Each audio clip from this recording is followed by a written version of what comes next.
En cette fin d'après-midi, je conduisais mon vieux pick-up le long du chemin de terre familier, rentrant chez moi après une journée de travail interminablement longue.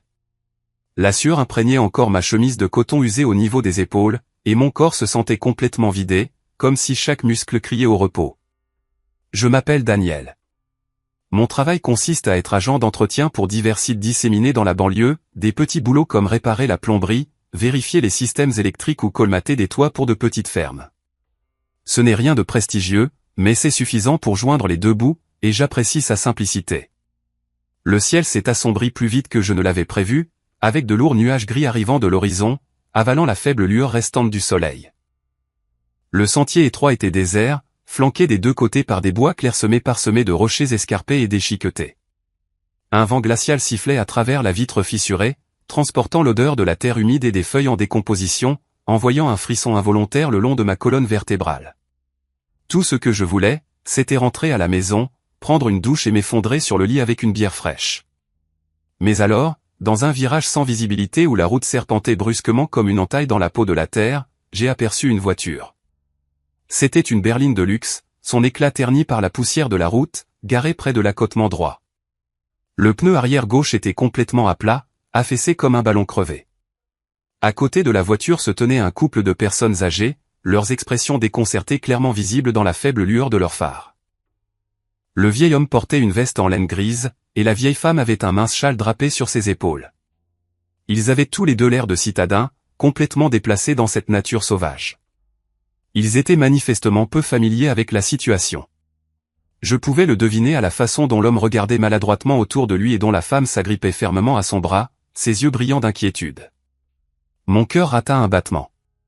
Ce n'était pas la première fois que je rencontrais des automobilistes en panne sur la route.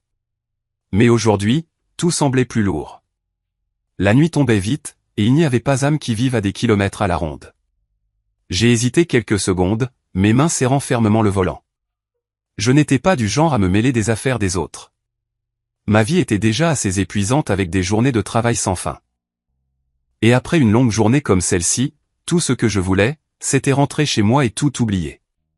Mes yeux se sont posés sur l'horloge du tableau de bord. Il était presque 18 heures, et il restait encore un long trajet à parcourir. Mais alors, les souvenirs de mon père ont refait surface, vifs comme une vieille bobine de film. Il avait été un soldat avec de dures leçons sur la compassion. Quand tu vois quelqu'un en difficulté, tu ne tournes pas le dos, fils, avait-il l'habitude de dire, sa voix grave et autoritaire mais chaleureuse. Il racontait des histoires de sauvetage de camarades sur le champ de bataille, comment un petit geste pouvait changer la vie entière de quelqu'un. Ce souvenir m'a frappé comme une poussée dans le dos. J'ai relâché l'accélérateur, freiné doucement et me suis garé à environ 10 mètres d'eux. Mon cœur battait la chamade, en partie à cause de la fatigue, en partie à cause d'une excitation sans nom.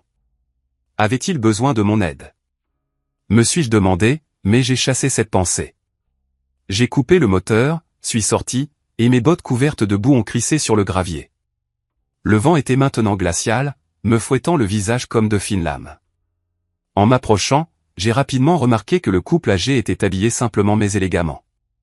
Il n'y avait aucune ostentation, pas de bague en diamants scintillantes, pas de montre chère, juste des vêtements propres et bien coupés qui dégageaient le raffinement discret de personnes habituées à une vie respectable.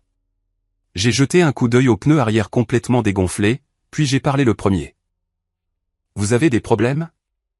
Je peux vous aider en quoi que ce soit. » Le vieil homme leva les yeux, ses cheveux blancs comme neige flottant légèrement dans le vent froid. De profondes rides d'âge marquaient son visage, mais ses yeux restaient vifs et alertes. Il laissa échapper un court soupir et hocha la tête. Notre voiture a un pneu crevé. Je tâtonne depuis un moment, ne sachant que faire, et il commence à faire nuit.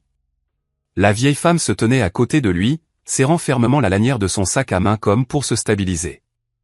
Après qu'il eut parlé, elle se tourna vers moi avec un sourire embarrassé. « Merci de vous être arrêté. Nous ne savons vraiment pas quoi faire. »« Laissez-moi jeter un œil, » dis-je, puis je me suis agenouillé pour examiner le pneu. J'ai senti le caoutchouc plat. La bande de roulement était très usée, avec de minuscules fissures s'étendant comme une toile d'araignée. Il ne pouvait pas être réparé temporairement. Nous devions le changer avec la roue de secours. Je suis retourné à mon pick-up, j'ai ouvert le plateau et j'ai sorti mon cric et mon jeu de clés familier. des outils que je transportais toujours pour mon travail d'entretien quotidien. En revenant, j'ai ouvert leur coffre, où la roue de secours était soigneusement rangée et semblait encore assez neuve, n'ayant manifestement jamais servi. Mettez-vous sur le côté pour plus de sécurité, ai-je ajouté en positionnant correctement le cric. Mes mains calleuses, marquées par des années de dur labeur, bougeaient avec une aisance quasi instinctive. Je faisais ce genre de choses depuis des lustres. De l'époque où, enfant, je suivais mon père pour réparer de petites choses dans la maison jusqu'à maintenant, vivant seul dans ma petite maison de banlieue. Chaque tour de clé ravivait de vieux souvenirs. Le petit rire de mon père alors qu'il me montrait patiemment comment tenir les outils correctement. L'odeur familière de graisse se mêlant à l'atmosphère familiale chaleureuse que j'avais laissée derrière moi depuis longtemps. Tout en travaillant, j'ai prêté une plus grande attention à notre environnement. Cette zone n'avait pratiquement pas de réseau cellulaire. J'ai vérifié mon téléphone et les barres clignotaient faiblement. Il n'y avait pas de maison à proximité, juste des bois clairsemés et un terrain accidenté où des animaux sauvages pouvaient rôder la nuit.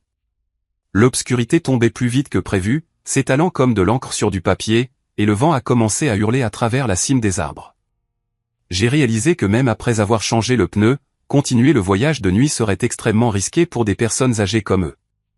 Ils pourraient se perdre à nouveau ou pire, avoir un accident dans les virages dangereux. Mon cœur s'emballa de nouveau, un mélange d'excitation et d'inquiétude montait en moi. Devais-je les laisser continuer seuls, ou était-ce le moment de faire quelque chose de plus ? Le couple âgé a admis s'être perdu après avoir suivi les indications d'une vieille carte en papier. Ils ne savaient pas utiliser les GPS modernes, probablement parce qu'ils étaient habitués aux anciennes méthodes.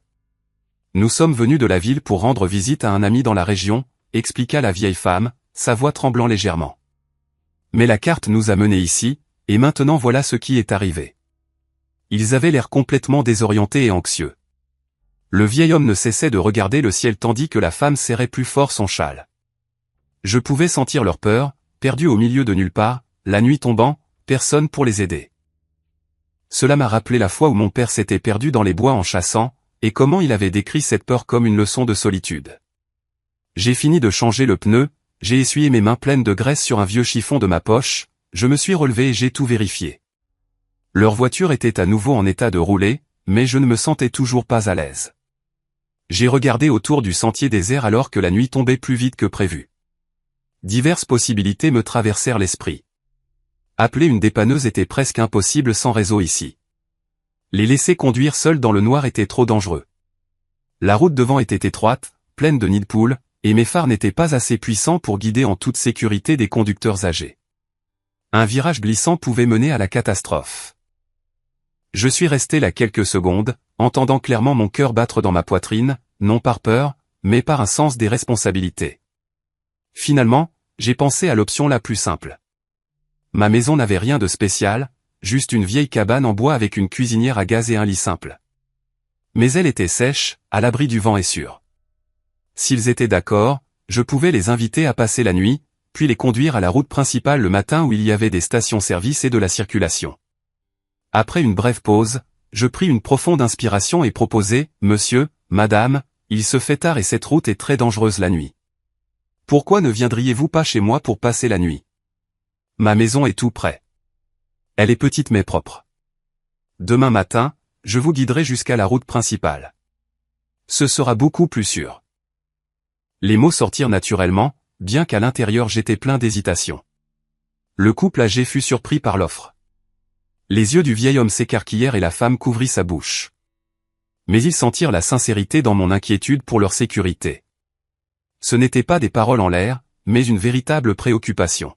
« Vous êtes sûr ? Nous ne voulons pas vous déranger, » demanda le vieil homme, sa voix remplie de gratitude. J'ai hoché la tête et fait un sourire rassurant, même si mon cœur battait encore la chamade.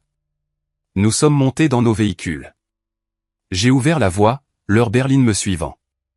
Pendant le court trajet jusqu'à la maison, le vent est devenu plus froid et l'obscurité s'est refermée étroitement des deux côtés du chemin. À ce moment-là, je pensais seulement que je faisais ce qui devait être fait, sans savoir que tout était sur le point de prendre une tournure différente. Quand nous sommes arrivés à la maison, j'ai ouvert la porte et allumé la lumière jaune familière.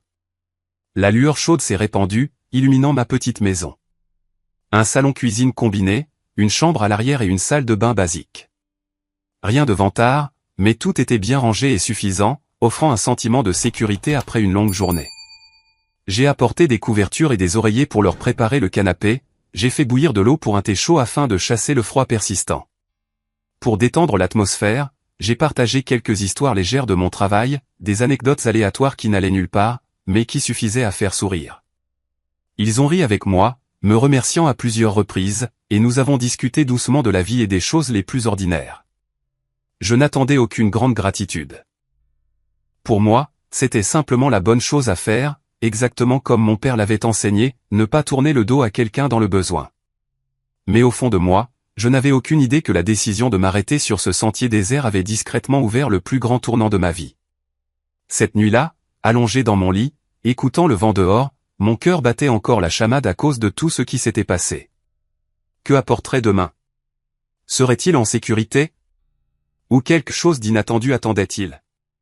Je me suis endormi avec ce sentiment d'anticipation, ignorant que cette rencontre n'était que le début d'un voyage spectaculaire. Le lendemain matin, je me suis réveillé tôt, comme c'était mon habitude depuis de nombreuses années, alors que le soleil n'avait pas encore percé à travers la cime clairsemée des arbres. Le réveil a sonné à 5h30, et je me suis assis immédiatement, mon corps encore endolori de la veille, mais mon esprit exceptionnellement alerte. L'air à l'intérieur de la maison était glacial, mon souffle formait de petits nuages blancs dans la pièce noire. J'ai tiré les rideaux et regardé dehors. Le brouillard enveloppait le chemin de terre, et la berline de luxe était toujours garée tranquillement dans la cour, comme un invité inconnu dans mon environnement familier. Mon cœur rata un battement. Ils étaient toujours là, en sécurité pour la nuit.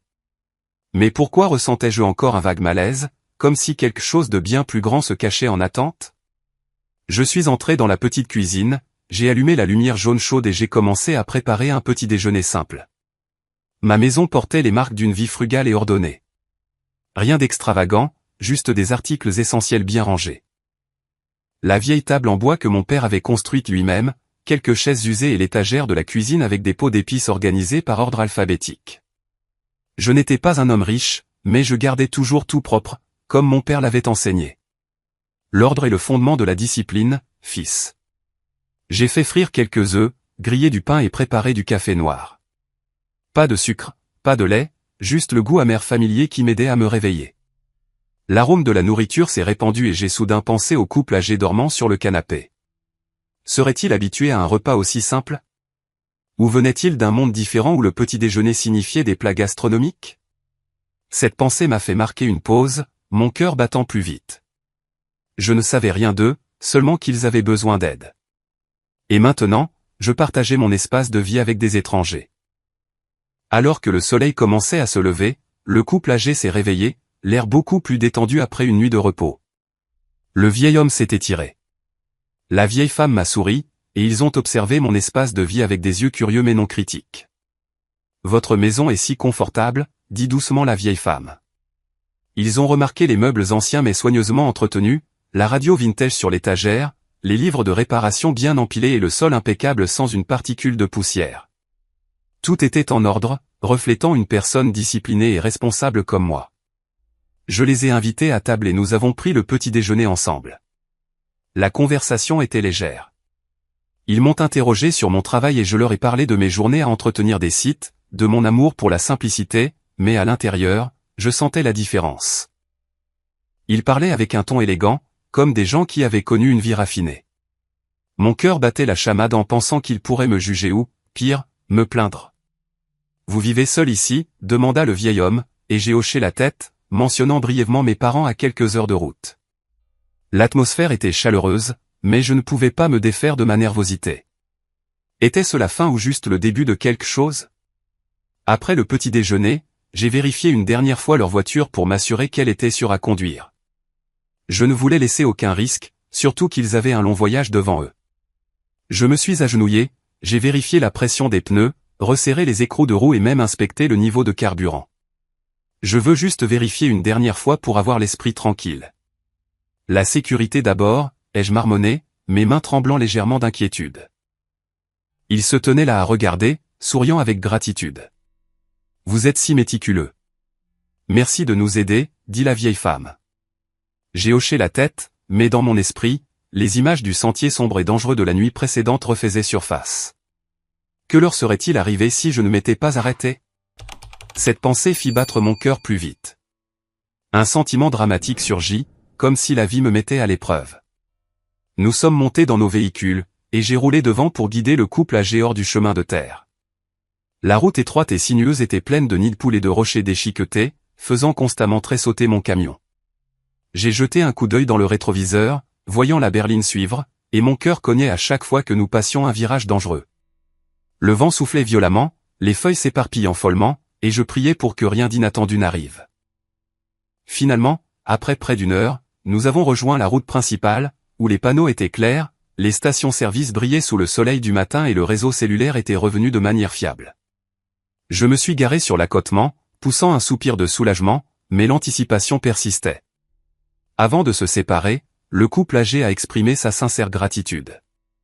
Ils ne m'ont pas seulement remercié pour la réparation de la voiture, mais aussi pour ne pas les avoir abandonnés dans la nature et pour avoir ouvert ma maison à des étrangers.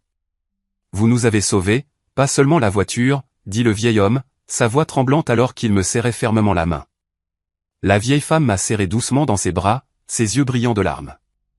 Mon cœur s'emballa, les émotions me submergeant. Je n'avais jamais reçu de remerciements aussi sincères.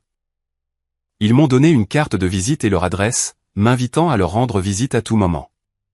S'il vous plaît, venez nous voir, Daniel.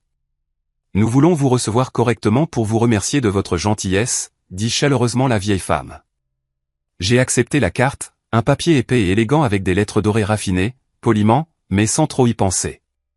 Pour moi, ce n'était qu'une rencontre fortuite, pas une relation à cultiver à long terme. J'ai dit au revoir, j'ai regardé la berline s'éloigner sur la route principale, et je suis retourné à ma routine quotidienne.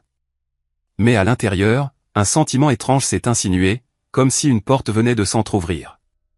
Tout au long de la journée, j'étais occupé par le travail, réparant un toit qui fuyait, vérifiant les systèmes électriques d'une petite ferme. La sueur coulait à flots, mes membres me faisaient mal, mais mon esprit ne cessait de vagabonder vers le couple âgé. Étaient-ils arrivés à bon port? La carte de visite pesait lourd dans mon portefeuille comme un secret. Ce soir-là, en rentrant chez moi, je me suis assis sur le vieux canapé, j'ai allumé la lampe de table et j'ai machinalement pris la carte. L'adresse était clairement imprimée. Une rue inconnue dans la grande ville. Curieux, je l'ai entrée dans Google Maps sur mon vieux téléphone. Le résultat m'a laissé stupéfait, une communauté fermée avec une sécurité stricte réservée uniquement aux ultra-riches et à l'élite. Les images satellites montraient d'énormes villas, des piscines, des jardins luxuriants et de hautes clôtures avec des caméras partout. Mon cœur battait comme un tambour. Le sang me monta au visage. Qui était-il? Comment avait-il pu paraître si modeste la veille? L'image du couple âgé, debout, désemparé, à côté du sentier avec un pneu crevé, ne correspondait pas du tout à ce que je voyais à l'écran. Je suis resté assis en silence pendant un moment, mes mains tremblant en tenant le téléphone. Le fossé entre nos mondes est soudainement devenu flagrant. Moi, un simple agent d'entretien avec une vie simple, et eux, des gens des hautes sphères. Leur invitation était-elle sincère ou juste de la politesse? L'excitation monta comme si je venais de toucher un grand secret. Ce soir-là, je suis allé chez mes parents pour Noël, la route familière, les rares lampadaires et le vent froid sifflant à travers la vitre fissurée. La maison de mes parents se trouvait dans une petite ville, à quelques heures de route de la banlieue, une confortable maison en bois avec un sapin de Noël scintillant dans la cour. En entrant, l'odeur de pâtisserie et de viande rôtie a empli l'air, et mes parents m'ont serré fort dans leurs bras. Mon père, Gail Miller, un ancien soldat à la carrure robuste malgré son âge, m'a tapoté l'épaule. Tu arrives juste à temps. On vient de mettre la table. Ma mère, Genesis, avec son doux sourire, m'a attiré vers la table à manger. Le repas de famille était chaleureux avec de la dinde, de la purée de pommes de terre et du vin bon marché. Pendant le dîner, j'ai raconté l'histoire de ma rencontre avec le couple âgé aux pneus crevés, et leur invitation à leur rendre visite. Je l'ai raconté en détail, le sentier sombre, la décision de les héberger pour la nuit, et la carte de visite. Mon cœur s'emballait en parlant, comme si je revivais ces moments. Mes parents ont écouté avec une curiosité mêlée d'espoir. Mon père a haussé un sourcil. Les yeux de ma mère se sont illuminés. Tu devrais aller leur rendre visite, Daniel, a dit ma mère, sa voix pleine d'espoir. Pas pour l'argent, mais parce que cela pourrait être une occasion rare dans la vie que tout le monde n'a pas, mon père a hoché la tête, ajoutant « La vie a parfois des surprises, fils. Mais garde les pieds sur terre. Ne te laisse pas emporter. » Ils m'ont conseillé ainsi, sans insister, juste des paroles d'expérience. J'ai souri à leurs conseils et j'ai hoché la tête poliment. Je n'ai pas discuté, mais à l'intérieur, je n'y mettais pas beaucoup d'espoir. Pour moi, une vie stable avec assez pour manger, assez pour vivre, et la paix familiale était plus importante que toutes les promesses glamour. J'étais habitué au calme, à me lever tôt, à travailler dur, à rentrer seul à la maison. Leur invitation n'était peut-être qu'un coup de vent passager. La nuit de Noël s'est terminée paisiblement. Nous avons échangé des cadeaux. Une nouvelle veste de mes parents et je leur ai offert un livre sur l'histoire militaire que mon père aimait. Les rires ont résonné, mais en moi, le vague sentiment d'une porte légèrement entr'ouverte persistait. En rentrant chez moi, la route était noire, les phares éclairant les arbres qui se balançaient. Je ne pouvais m'empêcher de réfléchir. Devrais-je leur rendre visite ou laisser tout s'effacer? Mon cœur battait vite avec cette anticipation, et je savais que même si je croyais que la vie continuerait tranquillement, au fond de moi, une tempête se préparait. Le temps a passé vite, et la rencontre avec le couple âgé s'est progressivement estompée dans mes souvenirs, comme une histoire racontée à la hâte lors du dîner de Noël. Les jours suivants, j'ai repris ma routine familière. Me lever à l'aube, conduire mon vieux pick-up vers de petits chantiers d'entretien dispersés dans la banlieue. Le travail restait le même, réparer des tuyaux qui fuient, inspecter des câblages vieillissants, colmater des toits pour des fermes isolées. La sueur coulait sous le soleil brûlant ou la pluie fine. Mes mains et mes pieds devenaient chaque jour plus calleux. Mais j'appréciais cette simplicité. Des soirées tranquilles dans ma modeste maison, assis sur le vieux canapé, dînant seul avec un sandwich ou des nouilles instantanées, puis lisant un livre ou regardant la télévision tard dans la nuit. La carte de visite gisait oubliée dans mon portefeuille, enfouie parmi un fatras de papier. Je n'y pensais plus beaucoup. Ma vie restait la même, paisible, avec de quoi manger et vivre, sans grandes ambitions. Mais parfois, au cœur de la nuit, l'image du chemin de terre sombre et leur sourire reconnaissant me traversait l'esprit, faisant battre mon cœur. Quelque chose m'attendait-il, ou n'était-ce qu'une illusion? Puis un matin, tout a changé brusquement. J'étais agenouillé sous un vieux tracteur dans une ferme isolée, une clé à la main pour serrer des boulons, quand mon téléphone a vibré dans ma poche. J'ai essuyé mes mains sur un chiffon sale et j'ai regardé l'écran. Un appel de ma mère. Sa voix était paniquée dès la première seconde. « Daniel, mon fils, ton père s'est effondré. Les médecins l'emmènent à l'hôpital. C'est critique. » Mon cœur sembla s'arrêter. Le sang me monta à la tête, faisant bourdonner mes oreilles. Je me suis relevé en titubant, ma voix tremblante. « Maman, calme-toi. J'arrive tout de suite. » Sans avoir le temps d'expliquer au propriétaire de la ferme, j'ai jeté mes outils dans la benne du camion, j'ai sauté dans la cabine et j'ai appuyé à fond sur l'accélérateur. La route pour retourner en ville était longue et sinueuse, mais aujourd'hui elle semblait interminable. Le vent hurlait à travers la vitre fissurée, et je serrais le volant jusqu'à ce que mes jointures blanchissent. Mon père, l'homme fort qui avait été soldat, celui qui m'avait tout appris sur la discipline et le respect de soi, était maintenant là, dans un état critique. Des images de lui riant de bon cœur à notre récent dîner de Noël me sont revenues, me piquant les yeux de larmes. S'en sortirait-il? Ou était-ce la tempête que j'avais sentie venir? J'ai abandonné mon travail et j'ai conduit directement à l'hôpital, le cœur brûlant d'anxiété. L'autoroute s'estompait dans ma vision, les klaxons retentissaient alors que je grillais des feux rouges aux intersections.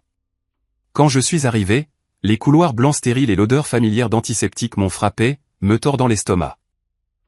Ma mère était assise dans la salle d'attente, le visage pâle, les yeux rouges d'avoir pleuré. Elle s'est jetée dans mes bras. Mon fils. Il a soudainement eu une douleur à la poitrine et s'est effondré dans la cuisine. Je lui ai tenu fermement les épaules, essayant de rester calme, mais mon cœur cognait comme un tambour de guerre. Nous avons attendu devant les urgences, chaque seconde s'étirant comme une heure. Finalement, le médecin est sorti, le visage grave.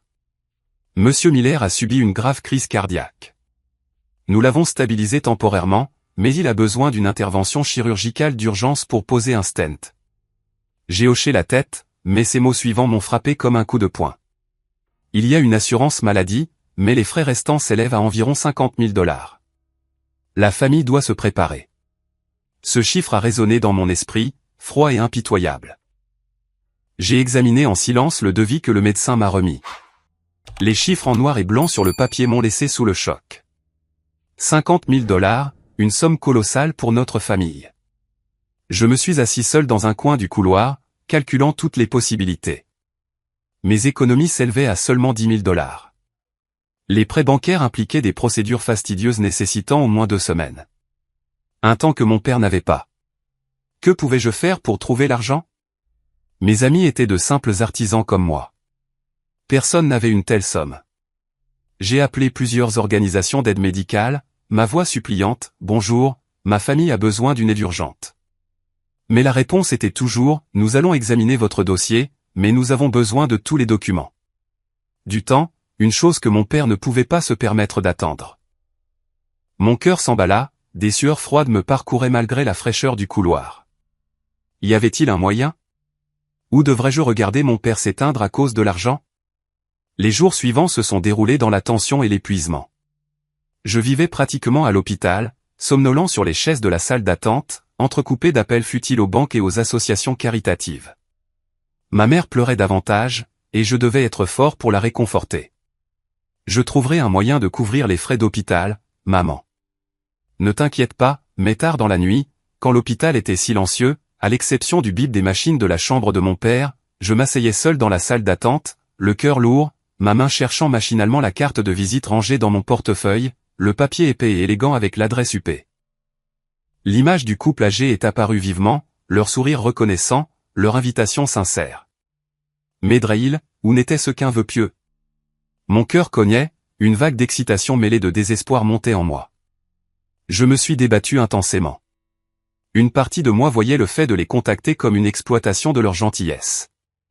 Je les avais aidés par devoir, pas dans l'attente d'une récompense.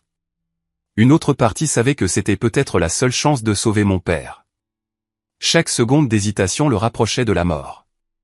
Je me suis souvenu des valeurs que mon père m'avait inculquées. Vivre avec dignité. Ne jamais s'incliner pour de l'argent. Il racontait des histoires de son temps à l'armée, refusant des pots de vin pour préserver son honneur. Souviens-toi de mes paroles, fils. L'argent va et vient, mais une fois que tu perds ton amour-propre, c'est pour toujours. Ce souvenir même m'a fait hésiter, me sentant même honteux à l'idée de frapper à la porte de riche. Je me suis levé, arpentant le couloir sombre, froissant la carte dans mon poing serré. Mon père me pardonnerait-il si je faisais ça? Ou serait-il déçu?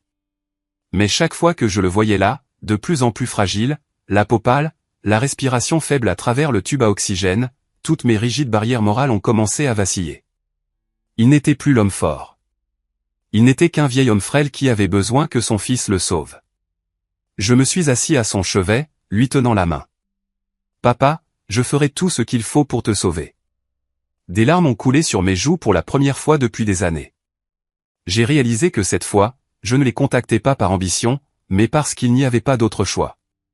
La tempête intérieure faisait rage, mon cœur cognant comme s'il allait éclater. Je devais choisir. L'amour-propre ou la vie de mon père. Après de nombreuses nuits blanches passées sur le banc de l'hôpital, à écouter la pluie crépiter sur la vitre, j'ai pris la décision la plus difficile de ma vie. Ce matin-là, le ciel était couvert comme mon humeur. J'ai rassemblé les papiers, la facture de l'hôpital, le dossier médical de mon père, et j'ai noté ce que je devais dire sur une feuille froissée. Bonjour, je suis Daniel, celui qui vous a aidé sur le sentier. Mon père est gravement malade et j'ai besoin d'aide. Les mots étaient simples, mais chacun coupé comme un couteau. Je me suis préparé à un éventuel refus, à des regards apitoyés, à des refus polis. Mon cœur s'emballait, des perles de sueur malgré le froid. Ce matin-là, j'ai quitté l'hôpital et j'ai conduit vers l'adresse du quartier UP que j'avais recherché plus tôt. L'autoroute s'étendait devant moi, les voitures filant des deux côtés, mais mon esprit était complètement ailleurs. Dans ma tête, une seule image se répétait, mon père immobile dans le lit d'hôpital, son visage pâle sous les dures lumières blanches. Pendant tout le trajet, je n'ai ressenti aucun espoir, seulement le lourd fardeau de quelqu'un forcé de jouer sa dignité pour préserver la vie de son père. Le vent hurlait à travers la fissure de la fenêtre, et je serrais plus fort le volant. Se souviendrait-il même de moi? Ou cette porte se refermerait-elle sur mon nez? L'anticipation montait comme si je plongeais dans un abîme sans fond, mais je ne pouvais pas faire demi-tour. Mon père m'attendait. L'autoroute menant à l'enclave exclusive des ultra-riches semblait s'étirer sans fin, chaque kilomètre passant avec le lourd fardeau de l'anxiété. Mon vieux pick-up cliquetait légèrement sur chaque nid de poule, et le moteur grognait comme le tumulte dans mon cœur. J'ai jeté un coup d'œil à la feuille de papier froissée sur le siège passager, où j'avais hâtivement noté ce que je devais dire. Un plaidoyer qui n'était pas une supplication, juste une présentation de la vérité. Mais pourquoi me sentais-je toujours aussi honteux? Mon père m'avait appris à me tenir sur mes deux jambes, à ne jamais m'incliner devant personne. Et me voilà, conduisant vers la maison d'étranger, espérant qu'il me lancerait une bouée de sauvetage. Mon cœur cognait, des sueurs froides coulaient le long de ma colonne vertébrale malgré la faible climatisation qui peinait à souffler de l'air frais. Était-ce une erreur ou la dernière chance? J'ai appuyé plus fort sur l'accélérateur, essayant de dissiper ses pensées, mais elles s'accrochaient à moi comme les ombres à l'extérieur de la fenêtre. En tournant sur la route menant à la communauté fermée, tout a changé brusquement. De hautes clôtures en acier noir brillant s'élevaient comme un mur séparant deux mondes. Le portail massif en fer présentait des motifs sculptés complexes, et la sécurité était stricte. Des caméras balayaient chaque angle, des gardes en uniforme veillaient avec des oreillettes sans fil. Je me suis arrêté au poste de contrôle, mon cœur battant si vite que je pouvais entendre les coups dans mes oreilles. Un garde s'est approché, le visage sévère sous le bord de sa casquette. « Puis-je avoir votre nom et la raison de votre visite ?» demanda-t-il, sa voix égale mais froide. J'ai tendu la carte de visite, essayant de rester calme, même si ma voix tremblait légèrement. « Je suis Daniel Miller. Je suis ici pour voir aimer Madame Montgomery. Je les ai aidés une fois quand ils avaient un pneu crevé. Dites-leur simplement cela et ils sauront qui je suis. » Le garde a pris la carte et a vérifié les informations sur sa tablette. Il a marqué une pause de quelques secondes, puis a légèrement hoché la tête, bien que ses yeux gardent une trace de suspicion. Le portail massif s'est lentement ouvert, émettant un lourd gémissement métallique qui a résonné dans l'espace silencieux.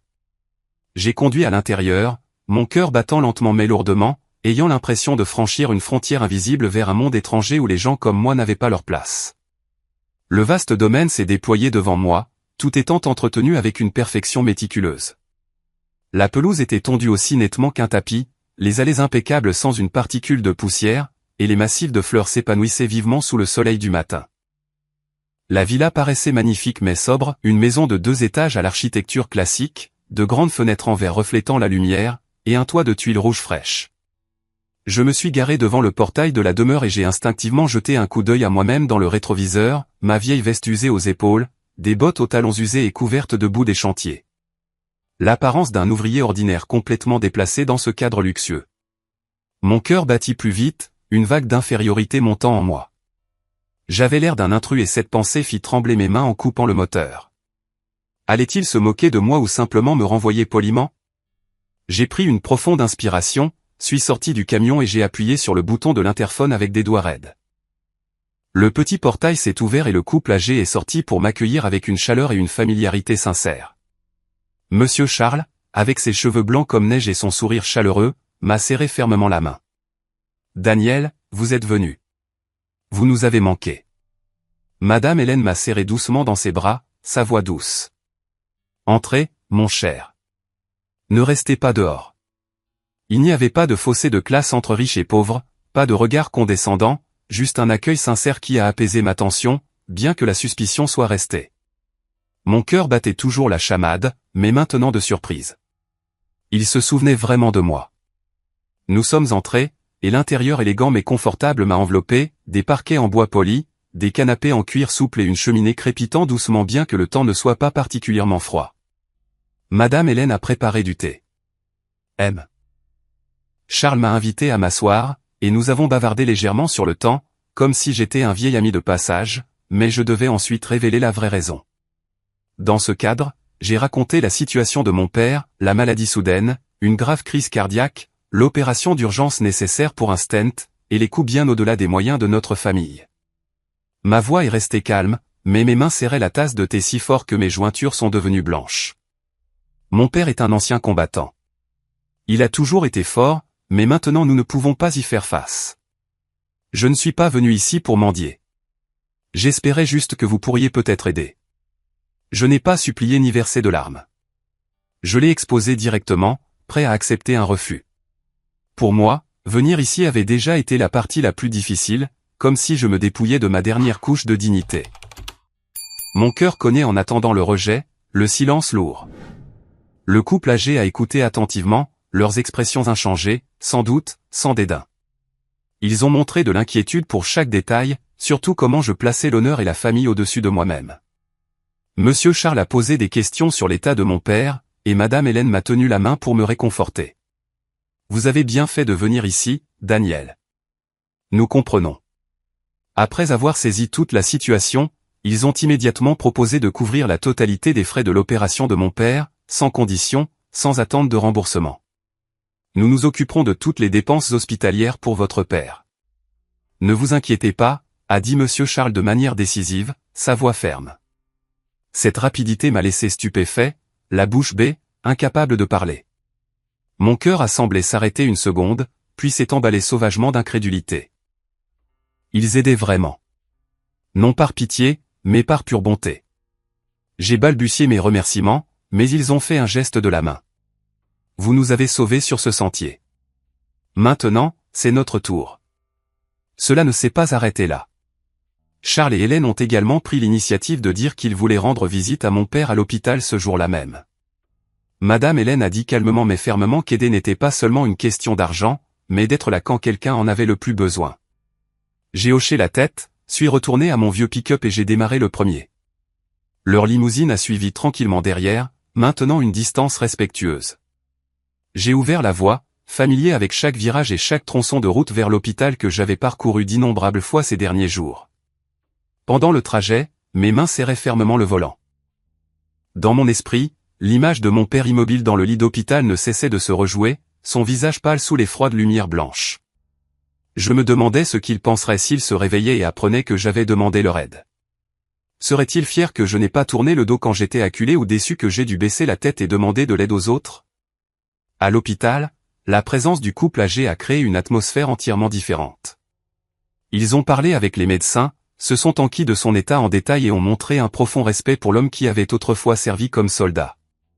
Mon père, bien que faible, a ouvert les yeux pour les regarder, et le léger sourire sur ses lèvres m'a profondément ému. Ma mère a serré Madame Hélène dans ses bras, des larmes coulant sur son visage de gratitude.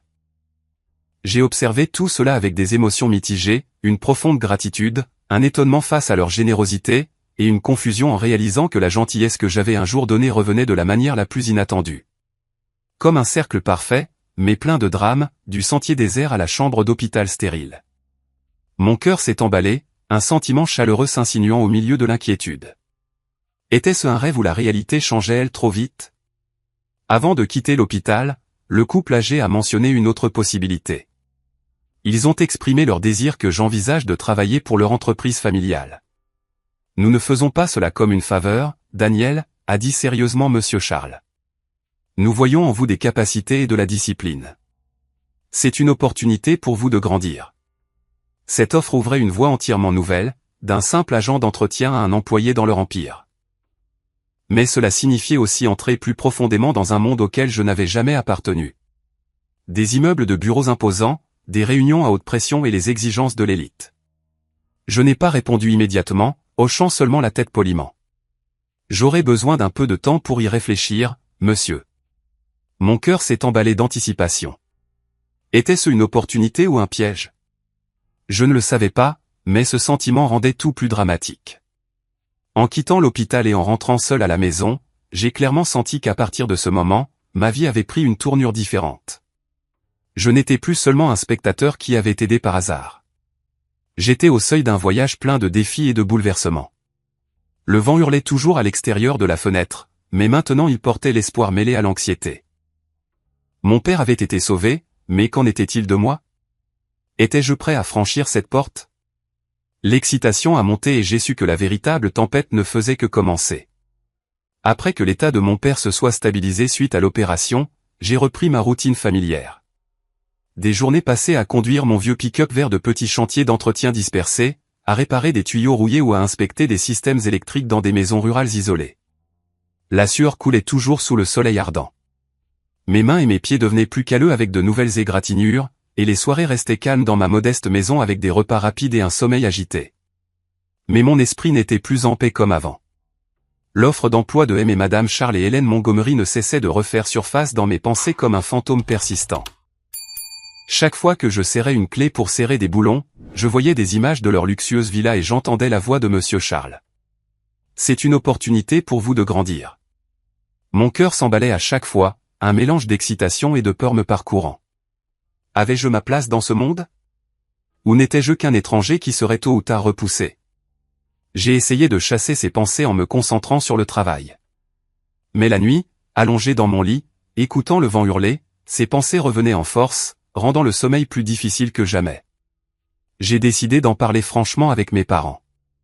Un soir, je suis allé chez eux. La route familière portait maintenant le poids des choix imminents. La maison était toujours confortable avec l'odeur de pâtisserie de la cuisine et la faible lumière jaune de la lampe de table.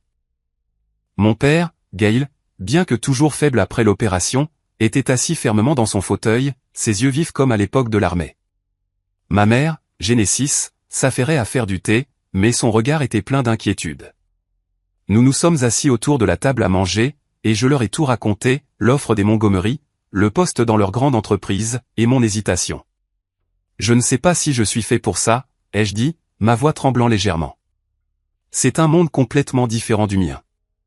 Mon père a écouté sans interrompre, puis a parlé de sa voix profonde, chaleureuse mais sévère, « Fils, je ne te pousserai pas, mais souviens-toi, tout choix exige de la discipline et de la responsabilité. Tu devras en assumer les conséquences, bonnes ou mauvaises. » Il a souligné chaque mot comme s'il enseignait une vieille leçon militaire. N'y va pas pour l'argent. Vas-y parce que tu veux te mettre au défi. Ma mère m'a tenu la main, sa voix douce. Je m'inquiète pour toi, Daniel. Ce monde est compliqué, mais je crois que tu es assez mûr pour décider par toi-même. Souviens-toi juste que tu peux rentrer à la maison à tout moment. Cette conversation a fait battre mon cœur. Leur soutien n'était pas un conseil facile, mais un défi. Serais-je assez fort ou échouerais-je lamentablement? Je les ai serrés dans mes bras pour leur dire au revoir et je suis rentré dans le noir. Le vent froid sifflant à travers la vitre fissurée portait une anticipation grandissante. Après plusieurs jours de délibération, des nuits blanches à regarder le plafond, à peser les risques et les avantages, j'ai décidé d'essayer. Non pas pour un rêve de vie glamour et changeante, mais comme un test. Si ça ne me convenait pas, j'étais prêt à partir sans ressentiment et à retourner à ma simple vie d'entretien. Mon cœur cognait quand j'ai appelé Monsieur Charles. Monsieur, j'accepte le poste dans votre entreprise. Sa voix était joyeuse au téléphone. Excellent, Daniel. Nous commencerons lundi. J'ai fait mes bagages, quelques vêtements propres, des outils personnels, et j'ai conduit vers la ville remplie d'anxiété. L'autoroute s'estompait dans ma vision. Chaque panneau de signalisation semblait me rappeler que c'était un tournant. Le regretterais-je ou était-ce une réelle opportunité? Cette anticipation a fait que mes mains serraient fermement le volant, des sueurs froides perlant malgré le temps frais. Mon premier jour chez Montgomery Enterprises, un immense conglomérat dans la technologie et l'immobilier, m'a laissé submergé par l'échelle et le professionnalisme. Le siège social moderne comprenait des immeubles de verre imposants, des ascenseurs à grande vitesse et de vastes couloirs brillamment éclairés par des LED. Les opérations étaient complexes, des serveurs bourdonnaient dans les salles de données, de grands écrans affichaient des données en temps réel, et les employés se déplaçaient rapidement avec des ordinateurs portables à la main. Une discipline stricte, des horaires précis, des procédures claires et un rythme de travail intense m'ont donné l'impression d'entrer dans un autre monde. Mon cœur s'est emballé en passant ma carte d'accès. Le garde de sécurité a hoché la tête poliment mais avec des yeux curieux. Monsieur Charles m'a accueilli dans le hall, me serrant fermement la main. Bienvenue dans mon entreprise. Madame Hélène a souri de loin, mais je ne pouvais pas me défaire de l'inquiétude. Serais-je capable de suivre? Ou serais-je balayé dès le premier jour? On m'a placé à un poste de débutant impliquant l'exploitation et la maintenance des systèmes internes, en accord avec mon expertise en réparation, mais dans un environnement entièrement différent de ce que j'avais connu. Plus de sites de banlieue isolés.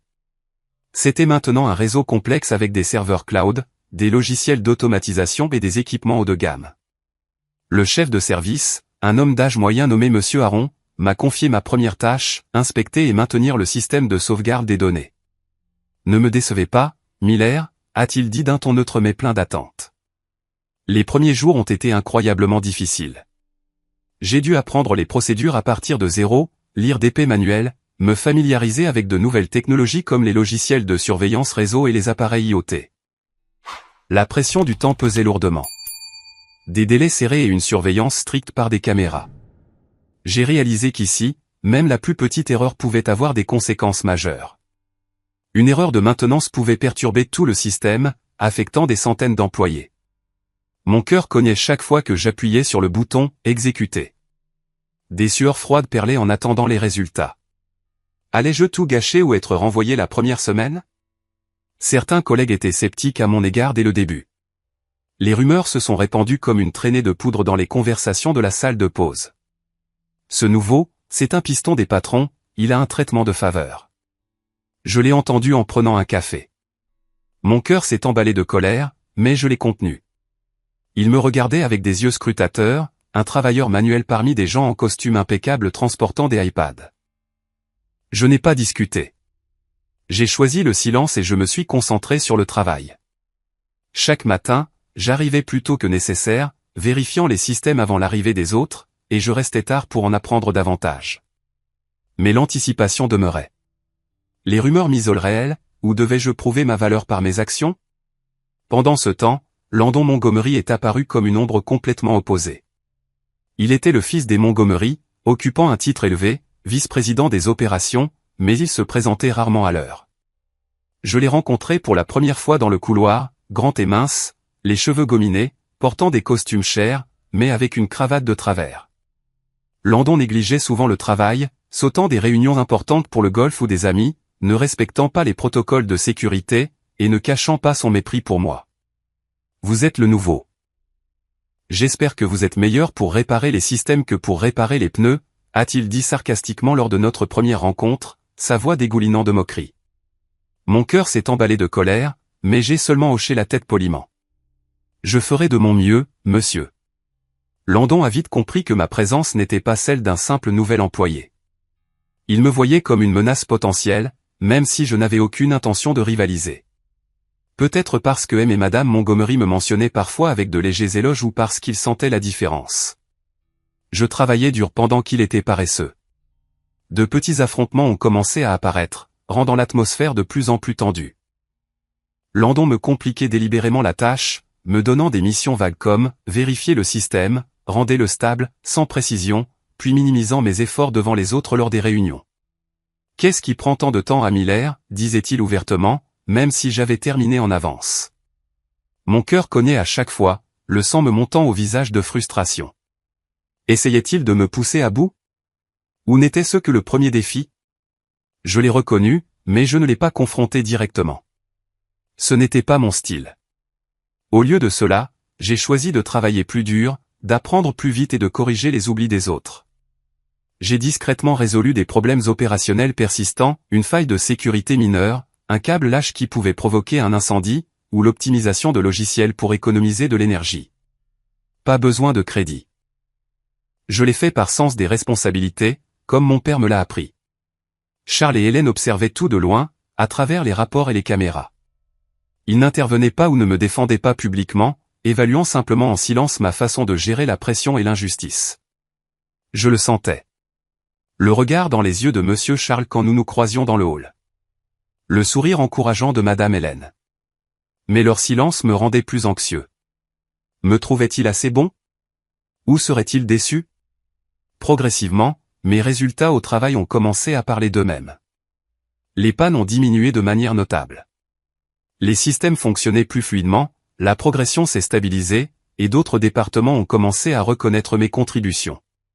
Miller a vraiment bien réparé ça, a chuchoté un collègue dans la salle de pause.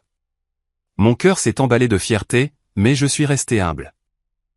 À la fin de la période d'essai initiale, je me sentais toujours déplacé dans ce monde inconnu.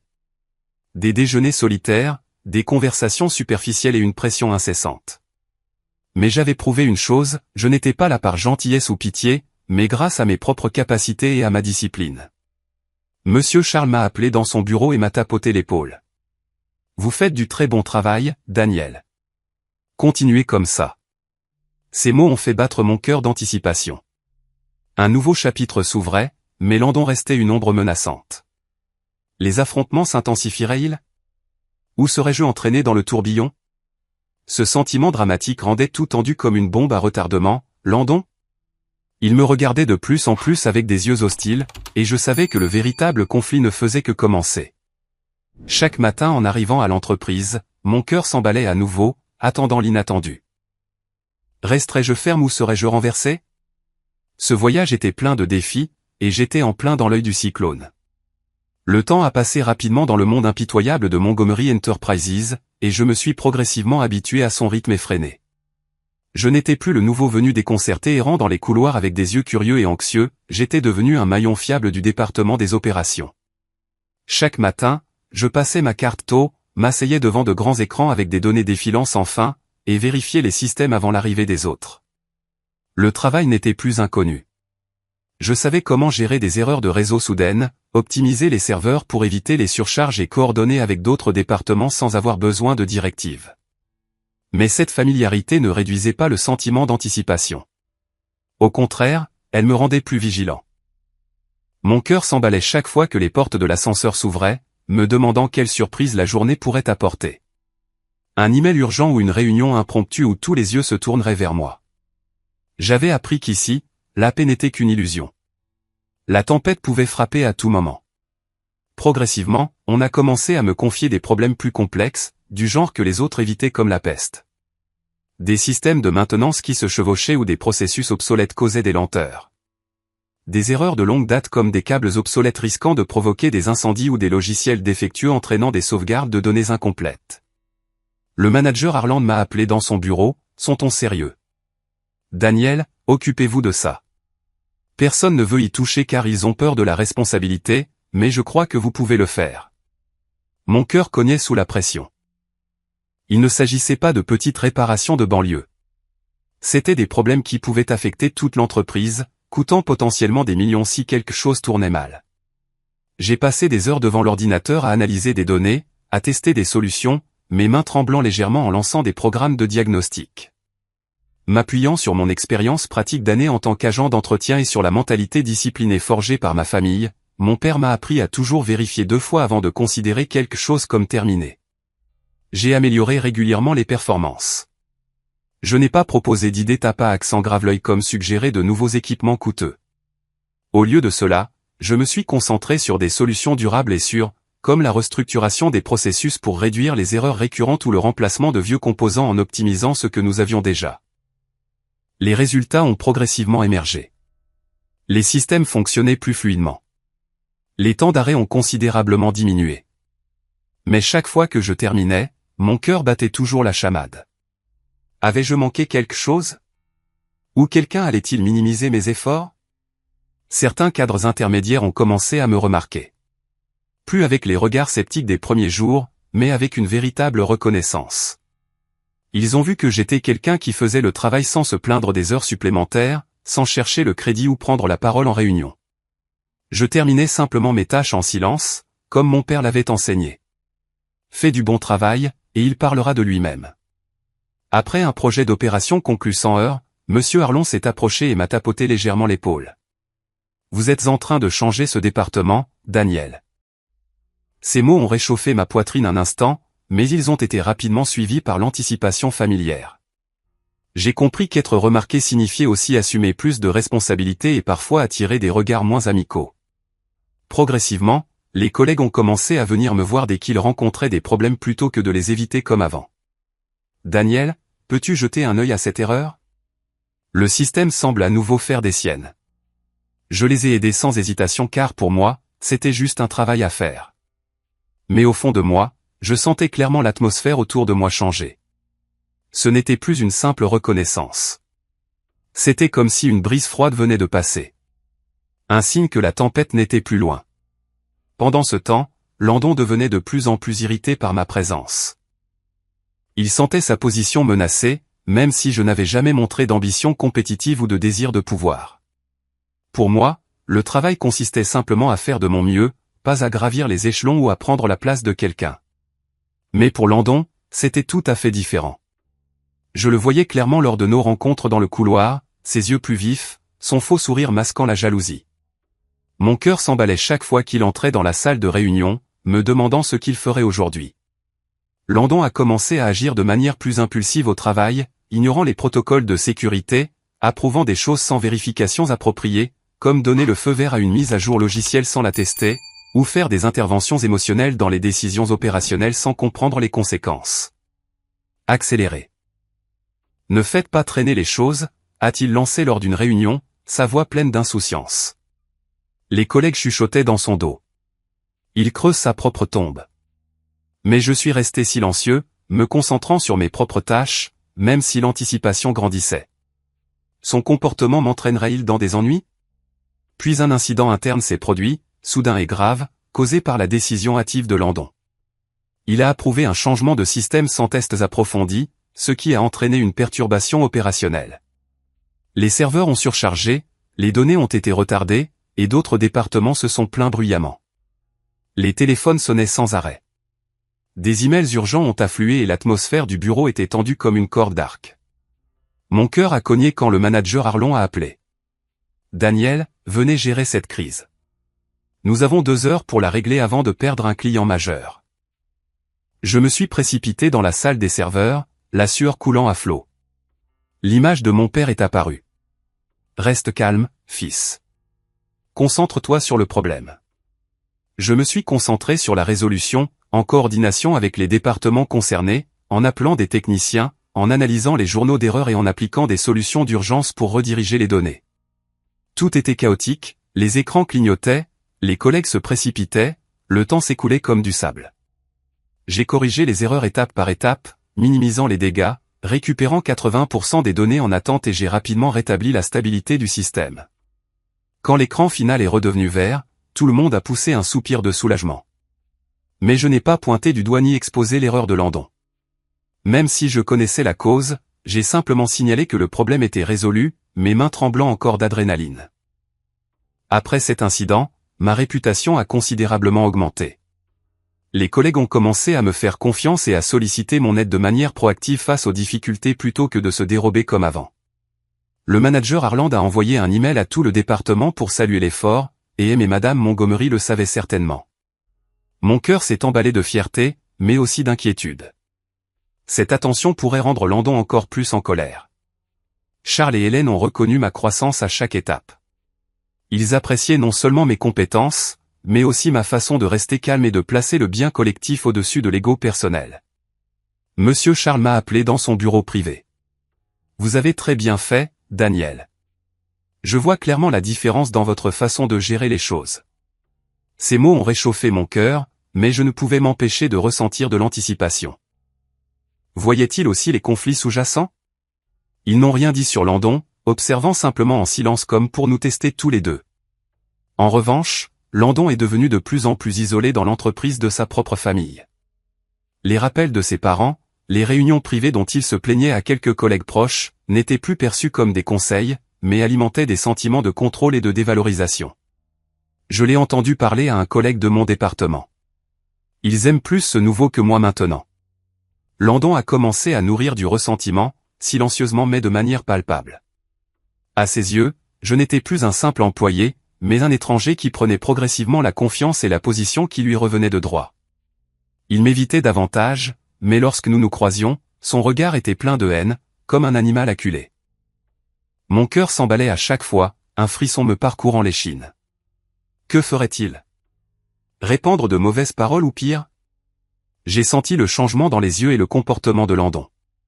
Je suis devenu plus prudent, gardant mes distances, documentant chaque email et chaque réunion pour me protéger. Mais je n'aurais jamais imaginé que ces émotions négatives s'accumulaient silencieusement comme une bombe à retardement attendant d'exploser.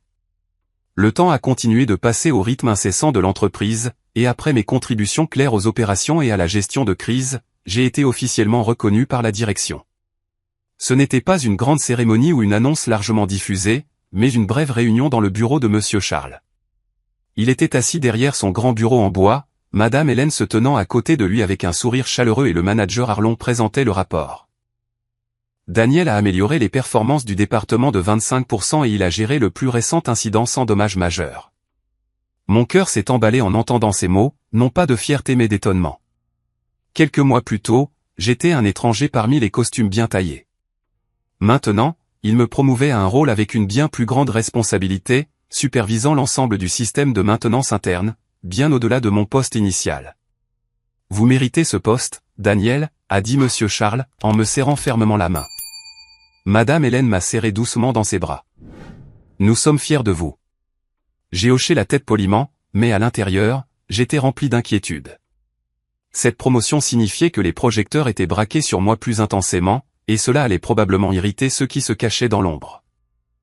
La nouvelle s'est répandue rapidement au sein de l'entreprise, comme une brise chuchotant à travers les couloirs de verre et les salles de réunion. Pour beaucoup, c'était un résultat bien mérité. Les collègues ont commencé à me saluer avec de vrais sourires, pas ceux, superficiels, du début. Mike, le gars du département technique, m'a tapoté l'épaule à la fontaine à eau. Félicitations, Daniel. Tu nous as sauvés tant de fois. Ces mots ont réchauffé mon cœur, mais je ne pouvais pas me défaire de l'anticipation. Cette attention pouvait faire de moi une cible. Pour Landon, la nouvelle a été un coup direct à son ego et à son statut fragile. Je l'ai senti immédiatement cet après-midi-là lorsque nous nous sommes croisés dans l'ascenseur. Ses yeux se sont assombris, ses lèvres se sont serrées, et il est passé sans un mot, juste un hochement de tête froid. Mon cœur s'est emballé de malaise. À quoi pensait-il? L'accepterait-il ou réagirait-il violemment? J'ai essayé de mettre cela de côté en me concentrant sur mon nouveau rôle, mais le sentiment s'accrochait à moi comme une ombre qui me suivait. Ce soir-là, M et Madame Charles et Hélène m'ont invité à leur demeure pour le dîner. L'invitation est venue par un email de Madame Hélène. Cher Daniel, veuillez venir chez nous ce soir. Pas pour les affaires, juste un dîner de famille pour vous célébrer. Le ton était plus affectueux que formel, montrant que leur confiance et leur affection allaient au-delà d'une simple relation patron-employé. Mon cœur s'est emballé en le lisant. Ce n'était pas ma première fois à la villa, mais cela semblait différent, comme si j'étais entraîné plus profondément dans leur monde. Je suis rentré chez moi pour me changer, choisissant ma chemise la plus propre et un pantalon simple, me sentant toujours déplacé. Sur le chemin, le vent hurlait à travers la vitre fissurée, transportant l'odeur de la terre humide. Et je ne pouvais m'empêcher de réfléchir, Landon serait-il là? Comment réagirait-il en me voyant à la table du dîner familial? Avant le dîner, je me suis arrêté chez mes parents pour demander conseil. La route familière portait maintenant le poids de ces changements. La maison était toujours confortable avec des lumières jaunes et l'odeur de la soupe qui mijotait sur la cuisinière. Mon père, Gail, était assis dans son fauteuil avec un livre à la main. Sa santé s'était améliorée, mais il était encore fatigué de l'opération. Ma mère, Genesis, m'a serré fort dans ses bras en entrant. Ça fait un moment. Comment vas-tu? Je leur ai tout raconté. La reconnaissance de la direction, l'invitation à dîner, et mes vagues inquiétudes concernant Landon. Mon père a écouté attentivement, puis m'a rappelé de sa voix sévère mais aimante, le succès de Daniel est une bonne chose, mais garde les pieds sur terre. Ne laisse pas cela obscurcir qui tu es. Discipline et respect de soi. Dans ce monde, les tentations sont nombreuses. Ma mère, à la fois fière et inquiète, m'a serré la main. Je suis heureuse pour toi, mais j'ai le sentiment que quelque chose de troublant approche. Sois prudent avec leur fils. Ces paroles ont fait battre mon cœur plus vite. Ma mère a toujours eu un sixième sens pour les ennuis. Je les ai serrés dans mes bras pour leur dire au revoir et je suis parti pour la villa avec un malaise grandissant, comme si un nuage noir s'amoncelait à l'horizon. La demeure des Montgomery était méticuleusement préparée pour le dîner, parfaite au point de ressembler à une scène de magazine. Le portail en fer s'est ouvert lentement, me menant dans le vaste domaine avec des pelouses verdoyantes s'étendant sous de douces lumières jaunes. De l'intérieur, l'arôme chaud de la nourriture s'échappait, se mêlant à l'air calme du soir, rendant tout à la fois luxueux et étrangement accueillant. Monsieur Charles et Madame Hélène attendaient à la porte. Il m'a saisi la main dans une poignée ferme et chaleureuse tandis qu'elle s'avançait pour une douce étreinte, souriant gentiment. Entrez, mon cher. Faites comme chez vous. Ne soyez pas timide. À ce moment-là, j'ai soudain réalisé que j'étais accueilli non seulement comme un invité, mais comme quelqu'un qui avait gagné sa place dans cette maison. L'atmosphère initiale était chaleureuse et formelle, mais détendue. La table dressée avec des bougies scintillantes, du vin rouge et des hors-d'œuvre élégants. J'ai pris ma place, gardant une attitude humble, pleinement conscient de ma position dans cette famille. Pas un fils biologique, juste quelqu'un de confiance. Nous avons bavardé légèrement du temps et du travail quotidien, et Monsieur Charles a demandé des nouvelles de mes parents. Comment vont-ils? Nous nous souvenons encore de ce que vous avez fait pour nous sur ce sentier. Mon cœur s'est emballé de gratitude, mais j'ai simplement répondu, ils vont bien, monsieur. Et c'était juste ce que n'importe qui aurait dû faire. Landon est arrivé en retard, apportant avec lui un air d'insouciance et d'irritation non dissimulée. La porte s'est ouverte avec un grand bruit.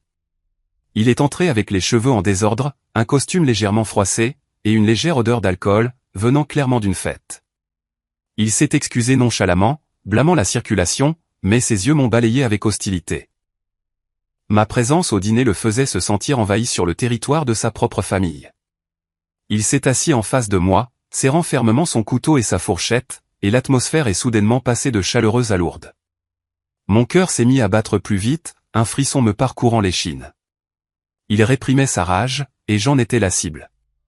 Pendant le repas, les conversations sur le travail et l'avenir de l'entreprise ont progressivement révélé le contraste frappant entre Landon et moi. Monsieur Charles m'a regardé, sa voix profonde et claire. Daniel a très bien géré l'incident. Sans lui, les pertes de l'entreprise auraient été beaucoup plus importantes. J'ai légèrement secoué la tête, souriant modestement. Je n'ai joué qu'un petit rôle, monsieur. C'était l'effort de l'équipe. J'ai juste fait mon travail. Mais Landon a répondu avec sarcasme et frustration. Oh, oui, notre héros. Mais qui a approuvé le changement initial? Pourquoi personne n'en parle? Sa voix était venimeuse, et la table est tombée dans le silence pendant une seconde. Madame Hélène a essayé de changer de sujet. Mangez, mes chers. Le rôti est délicieux. Mais l'ambiance s'est alourdie. Elle a tenté de garder le calme en posant des questions sur mes centres d'intérêt, tandis que Charles devenait plus sévère en remarquant que son fils dépassait les bornes. Landon, ça suffit. C'est un dîner de famille. Alors que la conversation s'est orientée vers la succession et l'avenir de la famille, l'atmosphère à table a changé radicalement, comme si quelqu'un avait par inadvertance touché un fil tendu. Monsieur Charles a posé son verre de vin, sa voix s'est faite plus basse et directe. Cette entreprise n'est pas seulement un bien. C'est une responsabilité. Elle a besoin d'un leader avec la force de la porter. Landon, tu dois changer ton style de vie. Il a fait une pause, son regard plus sévère. Si tu continues à vivre de manière si insouciante, nous n'aurons d'autre choix que de tout reconsidérer, y compris le testament. Madame Hélène a doucement posé sa main sur celle de son mari, puis a regardé Landon, sa voix toujours douce mais inflexible. Nous nous inquiétons pour toi plus que tu ne le penses. Mais l'amour ne peut pas être une excuse pour confier l'avenir de l'entreprise à quelqu'un qui n'est pas prêt. Landon a laissé échapper un rire amer, son sourire tordu. Il a fait tourner son verre de vin, son ton moqueur. Tout reconsidérer. Que voulez-vous dire? Que je ne suis pas capable, mais que quelqu'un d'autre l'est. Madame Hélène est rapidement intervenue, sa voix plus douce, mais directe. Ce n'est pas ça, Landon. Nous voulons juste que tu prennes la vie plus au sérieux. L'entreprise a besoin de quelqu'un prêt à se sacrifier, pas seulement à se présenter quand ça lui convient. Landon a levé les yeux, son regard s'assombrissant. Et lui alors? Dit-il, son regard se tournant directement vers moi. Qu'est-ce qu'il a sacrifié juste parce qu'il a réglé quelques incidents? Vous pensez avoir trouvé votre successeur? Je me suis légèrement déplacé sur ma chaise, essayant de garder ma voix calme. Landon, je n'ai jamais. Il m'a coupé, sa voix s'élevant. Tais-toi. Pour qui te prends-tu pour être assis ici? Un réparateur de pneus? Un étranger qui entre soudainement dans notre maison et est salué comme un héros? Mon cœur a cogné. Je me suis tourné vers Monsieur Charles et Madame Hélène, mais ils sont restés silencieux, leurs expressions lourdes. Monsieur Charles a finalement parlé, sa voix plus dure que jamais. Ça suffit, Landon. Tu es allé trop loin. Landon s'est levé brusquement, sa chaise raclant durement le sol. Vous dites que je suis allé trop loin? Je ne fais que dire la vérité. Vous préférez faire confiance à un étranger plutôt qu'à votre propre fils. Madame Hélène s'est également levée, sa voix tremblante, mais résolue. Personne ne te remplace, mais tu dois prouver que tu en es digne. Nous ne pouvons pas confier l'avenir de l'entreprise à quelqu'un qui n'est pas prêt à prendre ses responsabilités. Landon a serré son verre de vin si fort que ses jointures sont devenues blanches. C'est donc ça, n'est-ce pas? Dit-il, sa voix basse et venimeuse. Tant qu'il y a un Daniel obéissant qui sait comment s'incliner, vous êtes prêt à me mettre de côté. Monsieur Charles a frappé sa main sur la table, ordonnant à Landon de se taire. Mais tout avait échappé à tout contrôle. Landon a repoussé sa chaise avec un grand fracas. Il a parlé, son regard froid balayant tout le monde. Vous le regretterez. Je vous le promets. Il s'est retourné et est sorti de la pièce en trombe. La porte a claqué, l'écho résonnant dans toute la demeure comme un dernier coup de foudre. La pièce est tombée dans le silence. Madame Hélène a couvert sa bouche, des larmes coulant sur son visage. Monsieur Charles s'est affalé sur sa chaise, le visage rouge de colère et d'impuissance. Après un long moment, il s'est tourné vers moi, sa voix. « Je suis désolé, Daniel. Nous avons laissé les choses aller trop loin. » J'ai doucement secoué la tête. « Je vais bien, monsieur. Je ne m'attendais simplement pas à ce que ça tourne comme ça. » Mais à l'intérieur, j'étais loin d'être calme. Landon n'était pas seulement en colère. Il était blessé, acculé et hors de contrôle. Un pressentiment froid m'a parcouru l'échine. Ce n'était pas fini. C'était peut-être seulement le début.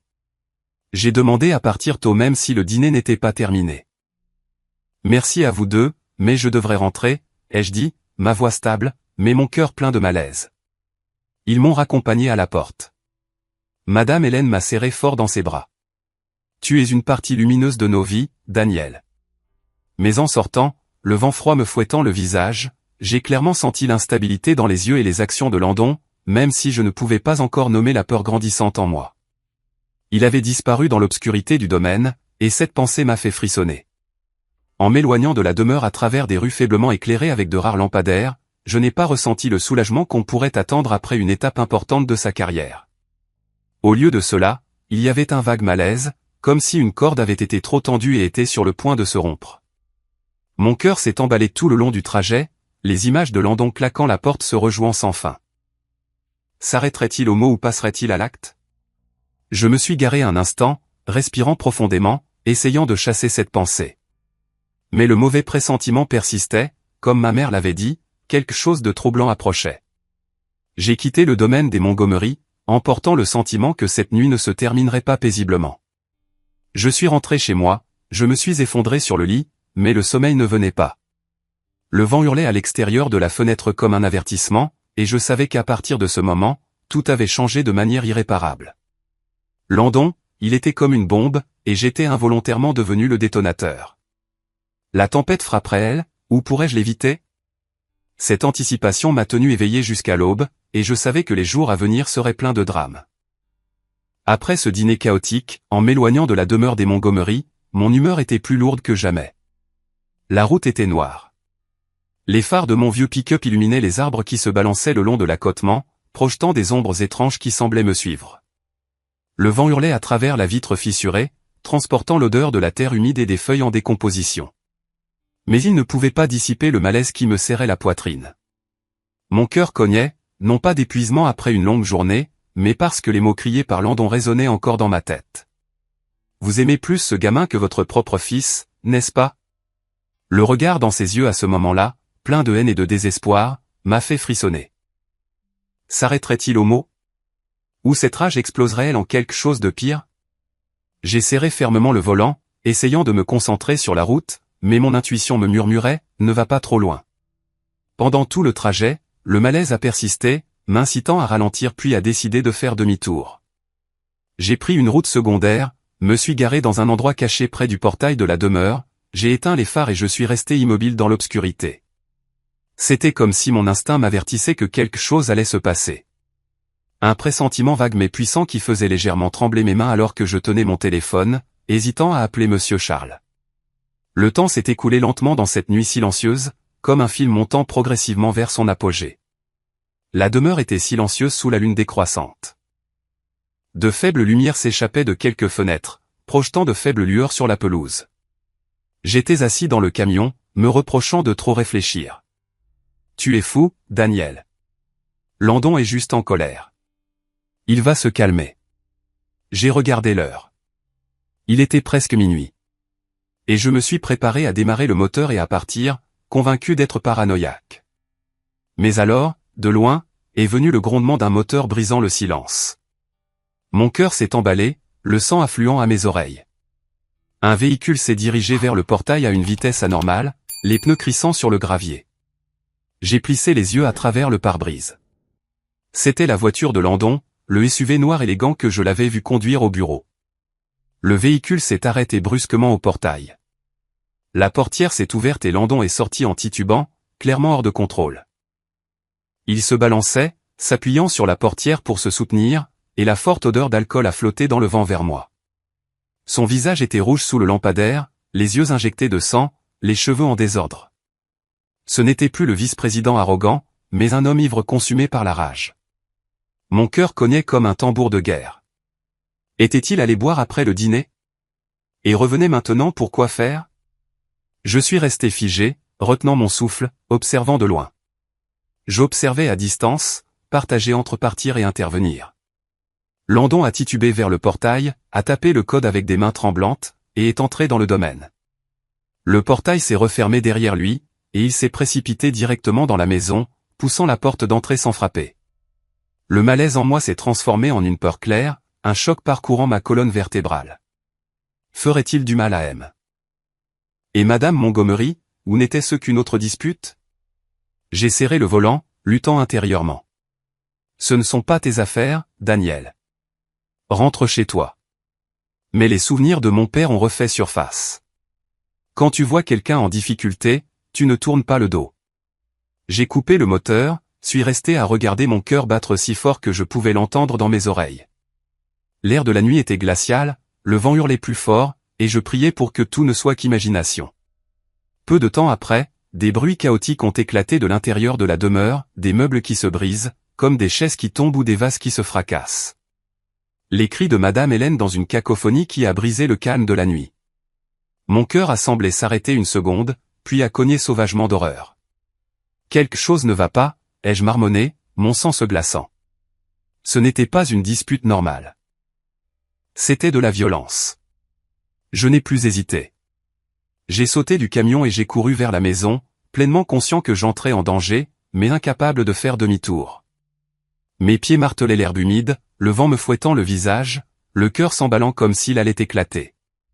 Arriverais-je à temps, ou était-il déjà trop tard? J'ai franchi le portail latéral, heureusement non verrouillé, et je me suis précipité dans la maison par la porte arrière que j'avais déjà utilisée. À l'intérieur, la scène m'a figé sur place. Le salon était en plein chaos. Des meubles renversés, des vases brisés sur le sol, et des éclaboussures de sang par endroits.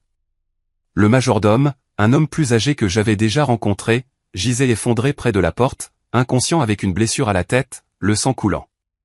Un autre garde de sécurité était étendu à proximité, respirant faiblement, clairement pris par surprise. L'espace était saccagé, dévasté comme par une tornade. De la pièce intérieure provenaient des cris intermittents. La voix de Landon, déformée et frénétique. Je n'ai pas réfléchi à deux fois. J'ai chargé par instinct. Dans le grand salon, la vue devant moi m'a laissé stupéfait. Landon avait complètement perdu le contrôle. Dans sa main, il tenait un couteau de cuisine, sa lame brillant sous le lustre. Monsieur Charles se tenait devant Madame Hélène pour la protéger, le dos légèrement voûté comme pour la protéger, le visage pâle, mais essayant de rester calme. « Calme-toi, fils. Écoute-moi. Pose le couteau. » Madame Hélène se tenait derrière lui, ses mains tremblantes agrippant son bras, des larmes coulant sans fin. « S'il te plaît, arrête. Je t'en supplie. Ne fais pas quelque chose de stupide. » Landon haletait lourdement, les yeux injectés de sang et vides. Il secouait la tête à plusieurs reprises, marmonnant comme pour lui-même. C'est tout à cause de vous. Tout à cause de vous deux.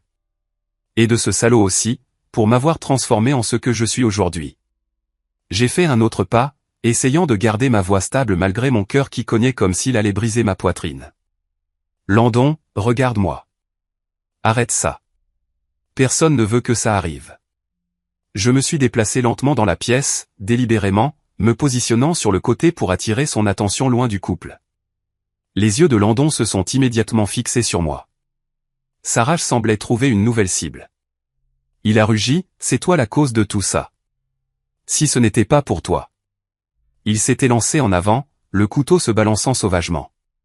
Le temps a semblé ralentir, mon corps s'est tendu, l'adrénaline montant à chaque battement. J'ai entendu la voix de mon père dans ma tête, calme et ferme. Ne confronte pas inutilement. Garde tes distances. Contrôle la situation. J'ai fait un pas de côté, esquivant le premier coup, maintenant juste assez d'espace. Landon, écoute-moi, ai-je crié. Ne détruis pas tout. Il s'est de nouveau élancé, mais l'alcool a rendu ses mouvements lents et désordonnés. J'ai saisi l'occasion, attrapant son poignet armé du couteau et le tordant en arrière. Landon a hurlé, se débattant sauvagement. Sa force m'a surpris. Il a juré. Lâche-moi. Tu vas payer pour avoir gâché ma vie. Nous nous sommes battus pendant 10 secondes. J'ai serré les dents, restant calme, canalisant ma force dans la prise que j'avais pratiquée depuis l'enfance. Le couteau est tombé sur le sol avec un bruit métallique sec. Avant qu'il ne puisse réagir, je l'ai fait pivoter et je l'ai poussé au sol, immobilisant ses bras et ses jambes. Landon se débattait furieusement sous moi, haletant, sa voix. Tu le regretteras, Daniel. Je te le jure. Je n'ai pas répondu, je l'ai juste tenu plus fermement, mon corps trempé de sueur, le cœur battant la chamade de peur et de détermination. Après quelques secondes d'hébétude, Charles et Hélène sont revenus à eux. Monsieur Charles s'est précipité en tremblant vers le panneau de sécurité, appuyant sur le bouton d'alarme. La police. Nous avons besoin de la police maintenant. Madame Hélène s'est agenouillée à côté du majordome inconscient, sa voix brisée par les larmes. S'il vous plaît, réveillez-vous. S'il vous plaît. La pièce est progressivement tombée dans un lourd silence, rompu seulement par des respirations haletantes et le choc persistant de l'horreur qui venait de se produire. Je tenais toujours Landon au sol, mon esprit tourbillonnant comme si j'étais piégé dans un cauchemar sans issue. Des sirènes ont retenti au loin, se rapprochant. Des lumières bleues et rouges ont clignoté à travers les fenêtres. La police a envahi le domaine, prenant le contrôle. Ils ont tiré Landon de mes bras et l'ont menotté. Il a continué à crier, les yeux fous de haine alors qu'on l'emmenait. Les secours ont suivi, rapidement, prodiguant les premiers soins et chargeant le majordome et le garde sur des brancards. Charles s'est retourné, étreignant Hélène qui tremblait. Il m'a regardé, les yeux rouges, la voix étranglée. Merci, Daniel. Si tu n'avais pas été là, je n'ose pas penser à ce qui serait arrivé. Je suis resté là, les mains tremblant encore légèrement, la gorge sèche. Cette nuit-là, j'ai réalisé que j'avais franchi une frontière, d'où rien ne pourrait redevenir comme avant. Je me suis assis seul dans le salon après, les mains tremblant encore faiblement, le sang de la blessure du majordome tachant ma chemise. J'ai réalisé que si je n'avais pas fait demi-tour, si j'avais choisi de partir plus tôt, tout aurait pu se terminer par une tragédie irréparable. Mon cœur s'est emballé en pensant aux conséquences évitées de justesse. Les Montgomery auraient pu mourir, Landon devenir un meurtrier, et j'aurais vécu avec des remords pour toujours. Cette nuit s'est terminée non seulement par l'effondrement d'une famille, Landon emmené, les Montgomery dévastés, mais aussi par le moment où je suis involontairement devenu celui qui se tenait entre la vie et la mort pour toutes les personnes impliquées. Le vent hurlait toujours à l'extérieur de la fenêtre, mais maintenant il portait les échos du chaos. Je suis rentré chez moi à l'aube, complètement épuisé, sachant que la tempête était arrivée, et que j'étais en son centre. Après cette nuit chaotique à la demeure, le domaine des Montgomery a été bouclé pour l'enquête. Je l'ai appris par un appel matinal de M. Charles. Daniel, la police est là. Ils ont de nouveau besoin de votre déposition. L'atmosphère luxueuse qui définissait autrefois le lieu, la pelouse verdoyante, la piscine scintillante et la magnifique villa avaient complètement disparu, remplacée par une lourdeur froide et oppressive. Des barricades de police entouraient la propriété. Des voitures de patrouille encombraient le portail et des enquêteurs en civil entraient et sortaient avec des visages sévères.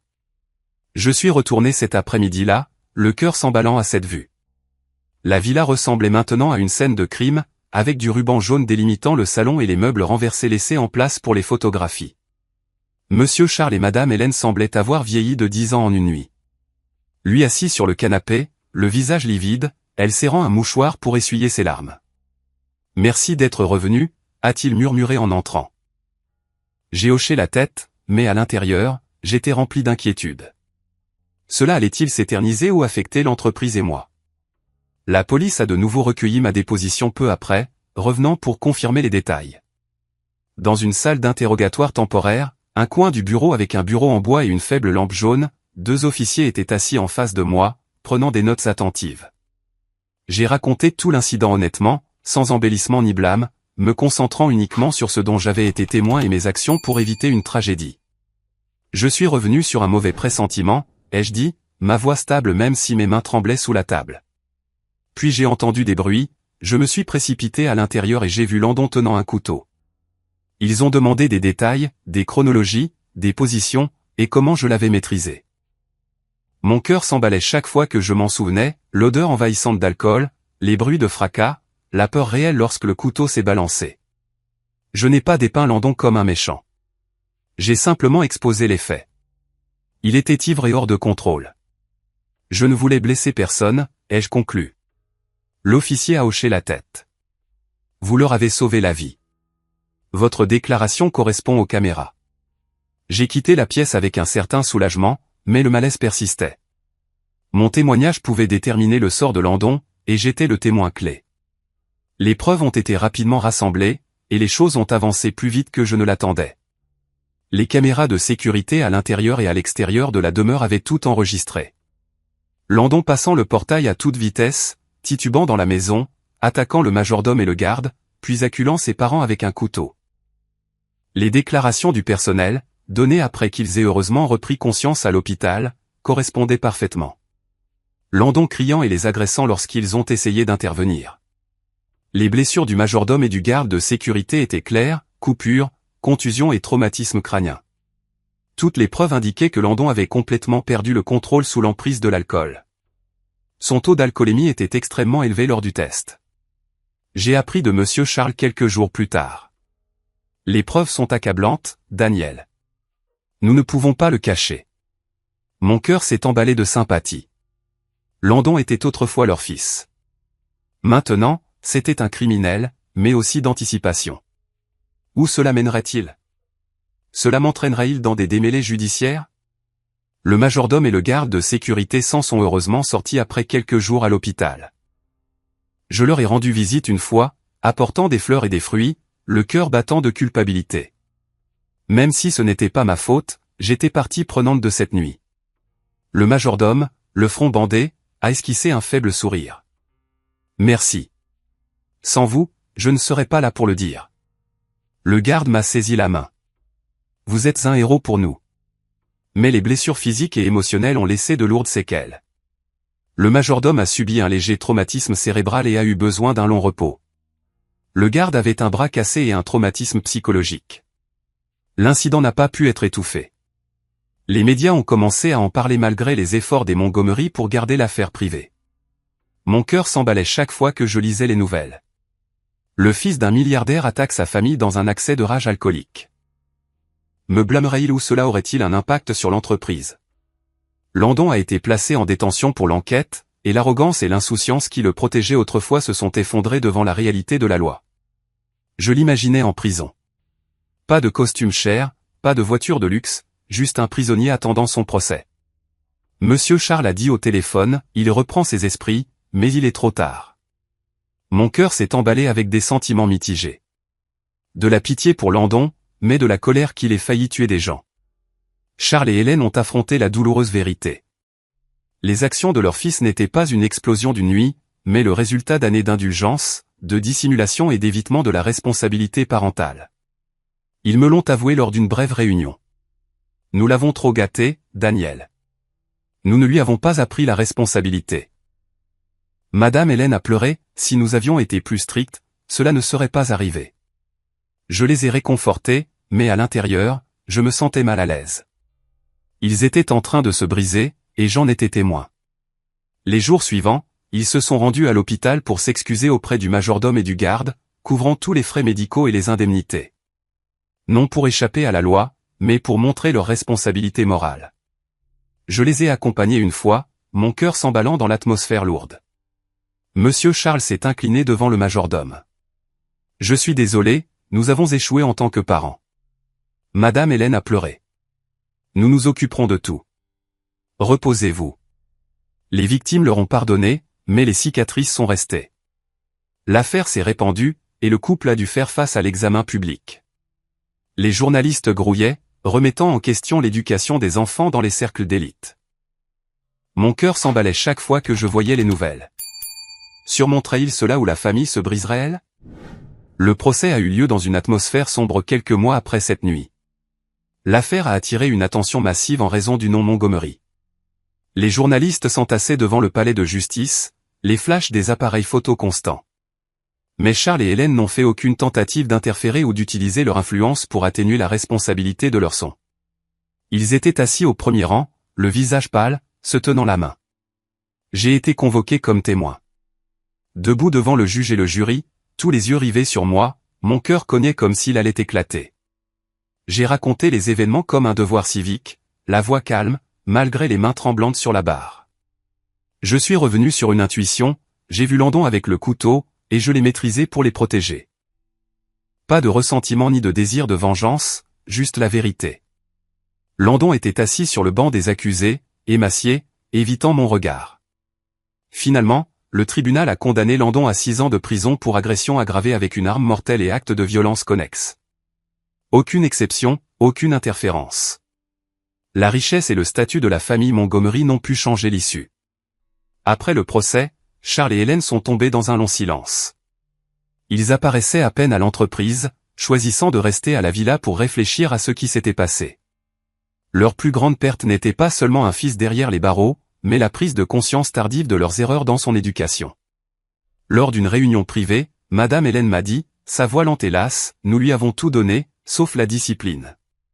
En entendant cela, mon cœur s'est soudainement serré.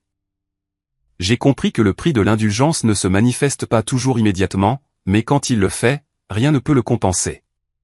J'ai continué mon travail à l'entreprise, maintenant une distance claire avec les affaires de la famille Montgomery. Je n'ai pas exploité la tragédie pour avancer ou susciter la sympathie, je me suis simplement concentré sur les opérations, aidant le département à se stabiliser après le scandale. Dans le calme qui a suivi, j'ai remarqué que Charles et Hélène m'observaient de plus près, non pas avec suspicion ou prudence, mais à travers des appels au bureau privé, des questions apparemment anodines sur le travail, sur la façon dont je gérais une situation ou prenais une décision. Ils ne me complimentaient pas beaucoup. Mais à travers leurs yeux et leur écoute, j'ai senti un autre type de respect. J'ai réalisé qu'ils ne me voyaient pas seulement pour cette nuit-là, mais pour ce qui a suivi. Je n'ai pas revendiqué le mérite, fui la responsabilité ou outrepassé mes limites. Une fois, après la fin d'une conversation, Monsieur Charles m'a regardé longuement et a dit lentement, « Vous travaillez comme quelqu'un de la famille devrait le faire, Daniel. » Ces mots ont fait battre mon cœur plus que je ne l'attendais. Je ne savais pas si c'était de la gratitude ou une comparaison involontaire. Je n'ai pas osé demander. Une pensée qui m'a rendu méfiant m'a traversé l'esprit. Il me voyait comme quelqu'un de fiable. Et cette confiance, si elle n'était pas gardée dans une juste mesure, pourrait devenir un fardeau plutôt qu'un honneur. Dans les jours qui ont suivi, la vie de la famille Montgomery est entrée dans une phase entièrement différente. La demeure n'était plus un lieu de pouvoir et de fierté avec des fêtes somptueuses ou des réunions importantes tenues dans le grand salon. Au lieu de cela, elle est devenue silencieuse, portant les marques de pertes irréversibles. Les égratignures sur le parquet de cette nuit chaotique, les photos de famille retournées pour éviter des souvenirs douloureux, et une atmosphère lourde qui enveloppait tout comme un brouillard. Je l'ai appris grâce à de brefs appels de Monsieur Charles. Nous essayons de nous adapter, Daniel, mais tout sera différent. Mon cœur s'emballait chaque fois que j'entendais sa voix, fatiguée, pleine de douleur. Ils passaient une grande partie de leur temps à la maison, apparaissant rarement à l'entreprise, et je pouvais les imaginer assis dans le bureau faiblement éclairé, regardant le jardin luxuriant, mais se sentant vide à l'intérieur. J'ai continué à travailler comme d'habitude chez Montgomery Enterprises, me levant tôt, conduisant au bureau avec une tasse de café noir amer, et plongeant dans les systèmes d'exploitation sans me mêler ou spéculer sur leurs affaires familiales. Pour moi, sauver des vies et remplir mes responsabilités avait été suffisant. Je ne voulais pas m'immiscer dans des blessures qui saignaient encore. Les collègues chuchotaient encore à propos de l'incident, leurs yeux sur moi remplis de curiosité mêlée d'admiration. Vous avez sauvé les propriétaires.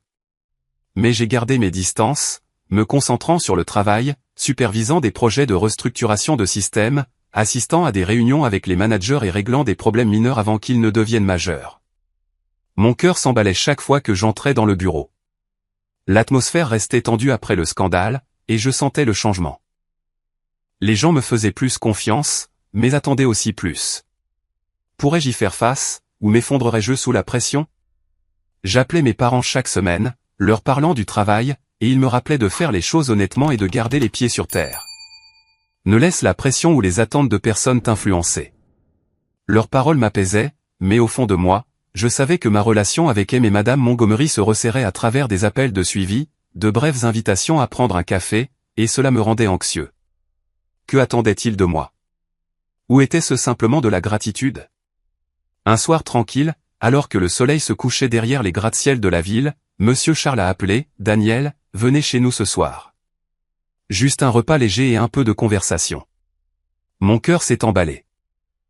L'invitation était informelle, sans cérémonie, mais je savais que ce n'était pas une réunion ordinaire. Je suis allé à la villa. La route familière portait maintenant un sentiment de lourdeur. Le portail en fer toujours imposant, mais le domaine semblait plus sombre avec moins de lumières allumées. M et Madame Montgomery m'ont accueilli à la porte. Il m'a serré fermement la main. Elle m'a doucement serré dans ses bras. « Entrez, Daniel. Ce soir, c'est juste un repas fait maison. Pas besoin de trop réfléchir. » Il n'y avait aucune lourdeur formelle ou légale, juste une réunion privée et sincère dans la petite salle à manger avec des bougies scintillantes et une simple salade. Nous nous sommes assis autour de la table, bavardant sur le travail, le temps, et progressivement, ils ont exprimé une profonde gratitude. Non seulement pour leur avoir sauvé la vie cette nuit-là, mais pour leur avoir montré l'image du fils qu'ils avaient espéré mais échoué à élever. Monsieur Charles m'a regardé longuement avant de parler, sa voix profonde et lente. « Daniel, vous avez de la discipline. Vous prenez vos responsabilités et vous savez garder la gentillesse à sa juste place. Ce sont des choses que nous aurions dû enseigner à Landon très tôt. » Madame Hélène s'est brièvement détournée, les yeux déjà rougis, puis m'a regardé. « Vous ne nous avez pas seulement sauvés une fois sur ce sentier. Vous nous avez sauvés de nombreuses fois depuis, par votre façon de vivre et les choix que vous faites chaque jour. » Ces mots ont fait battre mon cœur plus que je ne le voulais. J'ai senti la sincérité en eux, mais en même temps, j'ai senti un poids silencieux s'installer sur mes épaules. Pas une attente explicite, mais une responsabilité invisible que je n'étais pas sûr d'être prêt à porter. Après un court silence, Monsieur Charles a pris une profonde inspiration et a abordé ce que j'avais pressenti dès le début de la soirée. Il m'a regardé, son regard si sérieux qu'il ne pouvait être mal interprété. « Daniel, nous voulons t'adopter légalement. » Les mots sont tombés légèrement sur la table, mais pour moi, ils étaient lourds comme de la pierre. Il a continué, la voix toujours calme. « Pas pour remplacer qui que ce soit. Nous voulons simplement que tu fasses vraiment partie de cette famille, que tu marches avec nous sur la route à venir. » Madame Hélène a rapidement hoché la tête, essuyant le coin de son œil. « Nous ne cherchons pas un héritier pour les biens, » a-t-elle dit lentement. « Nous avons besoin de quelqu'un en qui nous pouvons avoir confiance, quelqu'un qui peut nous aider à réparer ce que nous avons mal fait. » Je suis resté immobile, l'esprit vide. Ma bouche s'est ouverte, mais aucun mot n'est sorti. Mon cœur cognait dans ma poitrine. Chaque battement si clair que je pensais qu'il pouvait l'entendre. Le sang m'est monté au visage, chaud et froid à la fois.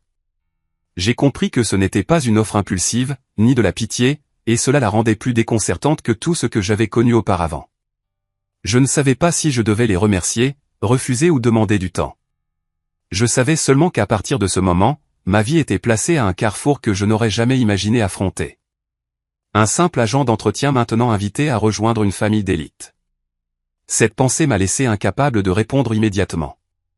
Je n'ai ressenti aucune exaltation, aucun sentiment de triomphe. Ce qui a surgi le plus clairement, c'est l'hésitation. Pour moi, la famille n'avait jamais été quelque chose d'adopté sur papier. C'étaient des souvenirs de sang, les leçons que mes parents biologiques m'avaient enseignées toute ma vie. Je me demandais si, en acceptant, je les trahirais, ou si c'était simplement une autre chance de faire ce qui est juste, comme la vie s'ouvrait devant moi. J'ai pris une profonde inspiration, essayant d'empêcher ma voix de trop trembler. « Monsieur, madame, j'ai besoin de temps pour réfléchir. Je ne veux pas prendre une décision hâtive. » Charles et Hélène ont hoché la tête sans faire pression. Ils m'ont raccompagné à la porte, leurs yeux emplis d'une attente silencieuse, pleine d'espoir, mais respectueuse. Je suis monté dans la voiture et j'ai conduit dans la nuit silencieuse, la route devant moi faiblement éclairée. Mon cœur battait toujours la chamade, mon esprit en ébullition, sachant que quoi que je choisisse, ma vie à partir de maintenant ne serait plus la même. Ce week-end même, je suis retourné chez mes parents biologiques, conduisant sur les routes familières avec le vent frais et l'odeur de la terre de banlieue. La maison était inchangée, confortable avec des lumières jaunes et le dîner fait maison de ma mère. Je leur ai tout raconté, la proposition des Montgomery, mon hésitation. Mon père, Gail, a écouté son fils avec le calme d'un vétéran, soulignant que les titres n'effacent pas les racines si l'on sait d'où l'on vient. Phil, les papiers ne sont qu'une formalité, a-t-il dit, la voix profonde et chaleureuse. Mais si tu acceptes, fais-le pour les bonnes raisons, non pas l'argent, mais la responsabilité. N'oublie jamais qui nous sommes. Ma mère, Genesis, avait les larmes aux yeux, à la fois fière et inquiète. Je veux juste que tu vives fidèle aux valeurs avec lesquelles tu as été élevé. Honnête, humble. Ne laisse pas ce monde te changer. Leurs paroles ont fait battre mon cœur. Leur soutien n'était pas coercitif, juste des conseils sincères. Je suis resté avec eux tard dans la nuit, parlant de souvenirs d'enfance, et l'anticipation s'est progressivement transformée en résolution. Ce n'était pas un choix facile, mais peut-être le bon. Après plusieurs jours de réflexion, des nuits blanches à regarder le plafond, à peser chaque aspect, j'ai pris ma décision. J'ai accepté de devenir le fils adoptif de Charles et Hélène. Non pour la richesse ou le statut, mais parce que je croyais que je pouvais les aider à réparer ce qui restait inachevé, à construire un véritable héritage basé sur des valeurs, pas sur l'argent. Mon cœur s'est emballé en les appelant, exprimant la décision que j'avais mûrie pendant de nombreuses nuits. J'ai accepté l'adoption. Toutes les procédures légales ont été gérées discrètement, juste quelques réunions avec des avocats, des signatures dans un bureau privé silencieux. Pas de médias, pas de fanfare. Pour moi, ce n'était pas un changement de vie spectaculaire, mais une nouvelle responsabilité, plus lourde que tout ce que j'avais porté auparavant. J'ai ressenti son poids presque immédiatement à travers la façon dont il me regardait. Pas bruyamment ou de manière imposante, mais rempli d'attente. Et à ce moment-là, une question se répétait dans mon esprit. Serais-je assez fort pour ne pas les décevoir? J'ai soigneusement réorganisé ma vie, évitant les changements soudains. J'ai continué à m'occuper assidûment de mes parents biologiques, leur rendant visite chaque semaine, apportant des provisions, envoyant de l'argent supplémentaire, parlant tard dans la nuit, maintenant la proximité, m'assurant qu'aucune distance ne se crée. Au travail, je n'ai pas modifié mon style de direction. J'ai mis l'accent sur la discipline, la responsabilité et l'équité, tenant des réunions hebdomadaires pour écouter les employés, améliorant les processus sans licenciement, construisant progressivement la culture que Charles et Hélène avaient toujours voulu mais jamais pleinement réalisée en raison de leur indulgence envers Landon. Charles et Hélène ont trouvé une paix tardive grâce à ces changements. Ils passaient du temps ensemble, réfléchissant au passé, et progressivement les sourires sont revenus sur leurs visages. « Tu nous as redonné espoir », a dit une fois Madame Hélène. Ils ont compris que les biens peuvent être transmis. Mais un véritable héritage est une personne assez forte pour ne pas répéter les erreurs de la génération précédente. Et en moi, ils ont vu cela. Mon cœur s'est emballé sous le poids de la responsabilité. Je ne remplaçais pas Landon, je continuais simplement de la bonne manière. Un après-midi, alors que le soleil se couchait derrière les collines de la banlieue, je me suis retrouvé seul à réfléchir au voyage. Du sentier désert où je me suis arrêté par gentillesse, en passant par les nuits chaotiques, le procès, jusqu'à ma position actuelle, non choisie par ambition, mais par responsabilité et choix moraux. Une brise est passée, transportant l'odeur familière de la terre, et mon cœur s'est emballé d'émotions. La vie est vraiment étrange, pleine de surprises et de défis. En repensant à tout cela, j'ai compris que la famille ne se définit pas seulement par le sang ou la richesse. La famille se forme par les choix que les gens font face au pouvoir, à l'argent et aux erreurs irréparables. J'avais vu une famille s'effondrer à cause de l'indulgence et j'avais été témoin d'une autre essayant de guérir par l'honnêteté et la responsabilité. Pour moi, être appelé fils ou non n'importe moins que de vivre digne de la confiance accordée. Et si cette histoire laisse quelque chose, c'est un rappel que la valeur d'une famille réside dans la façon dont nous nous traitons les uns les autres, surtout dans les moments les plus difficiles de la vie.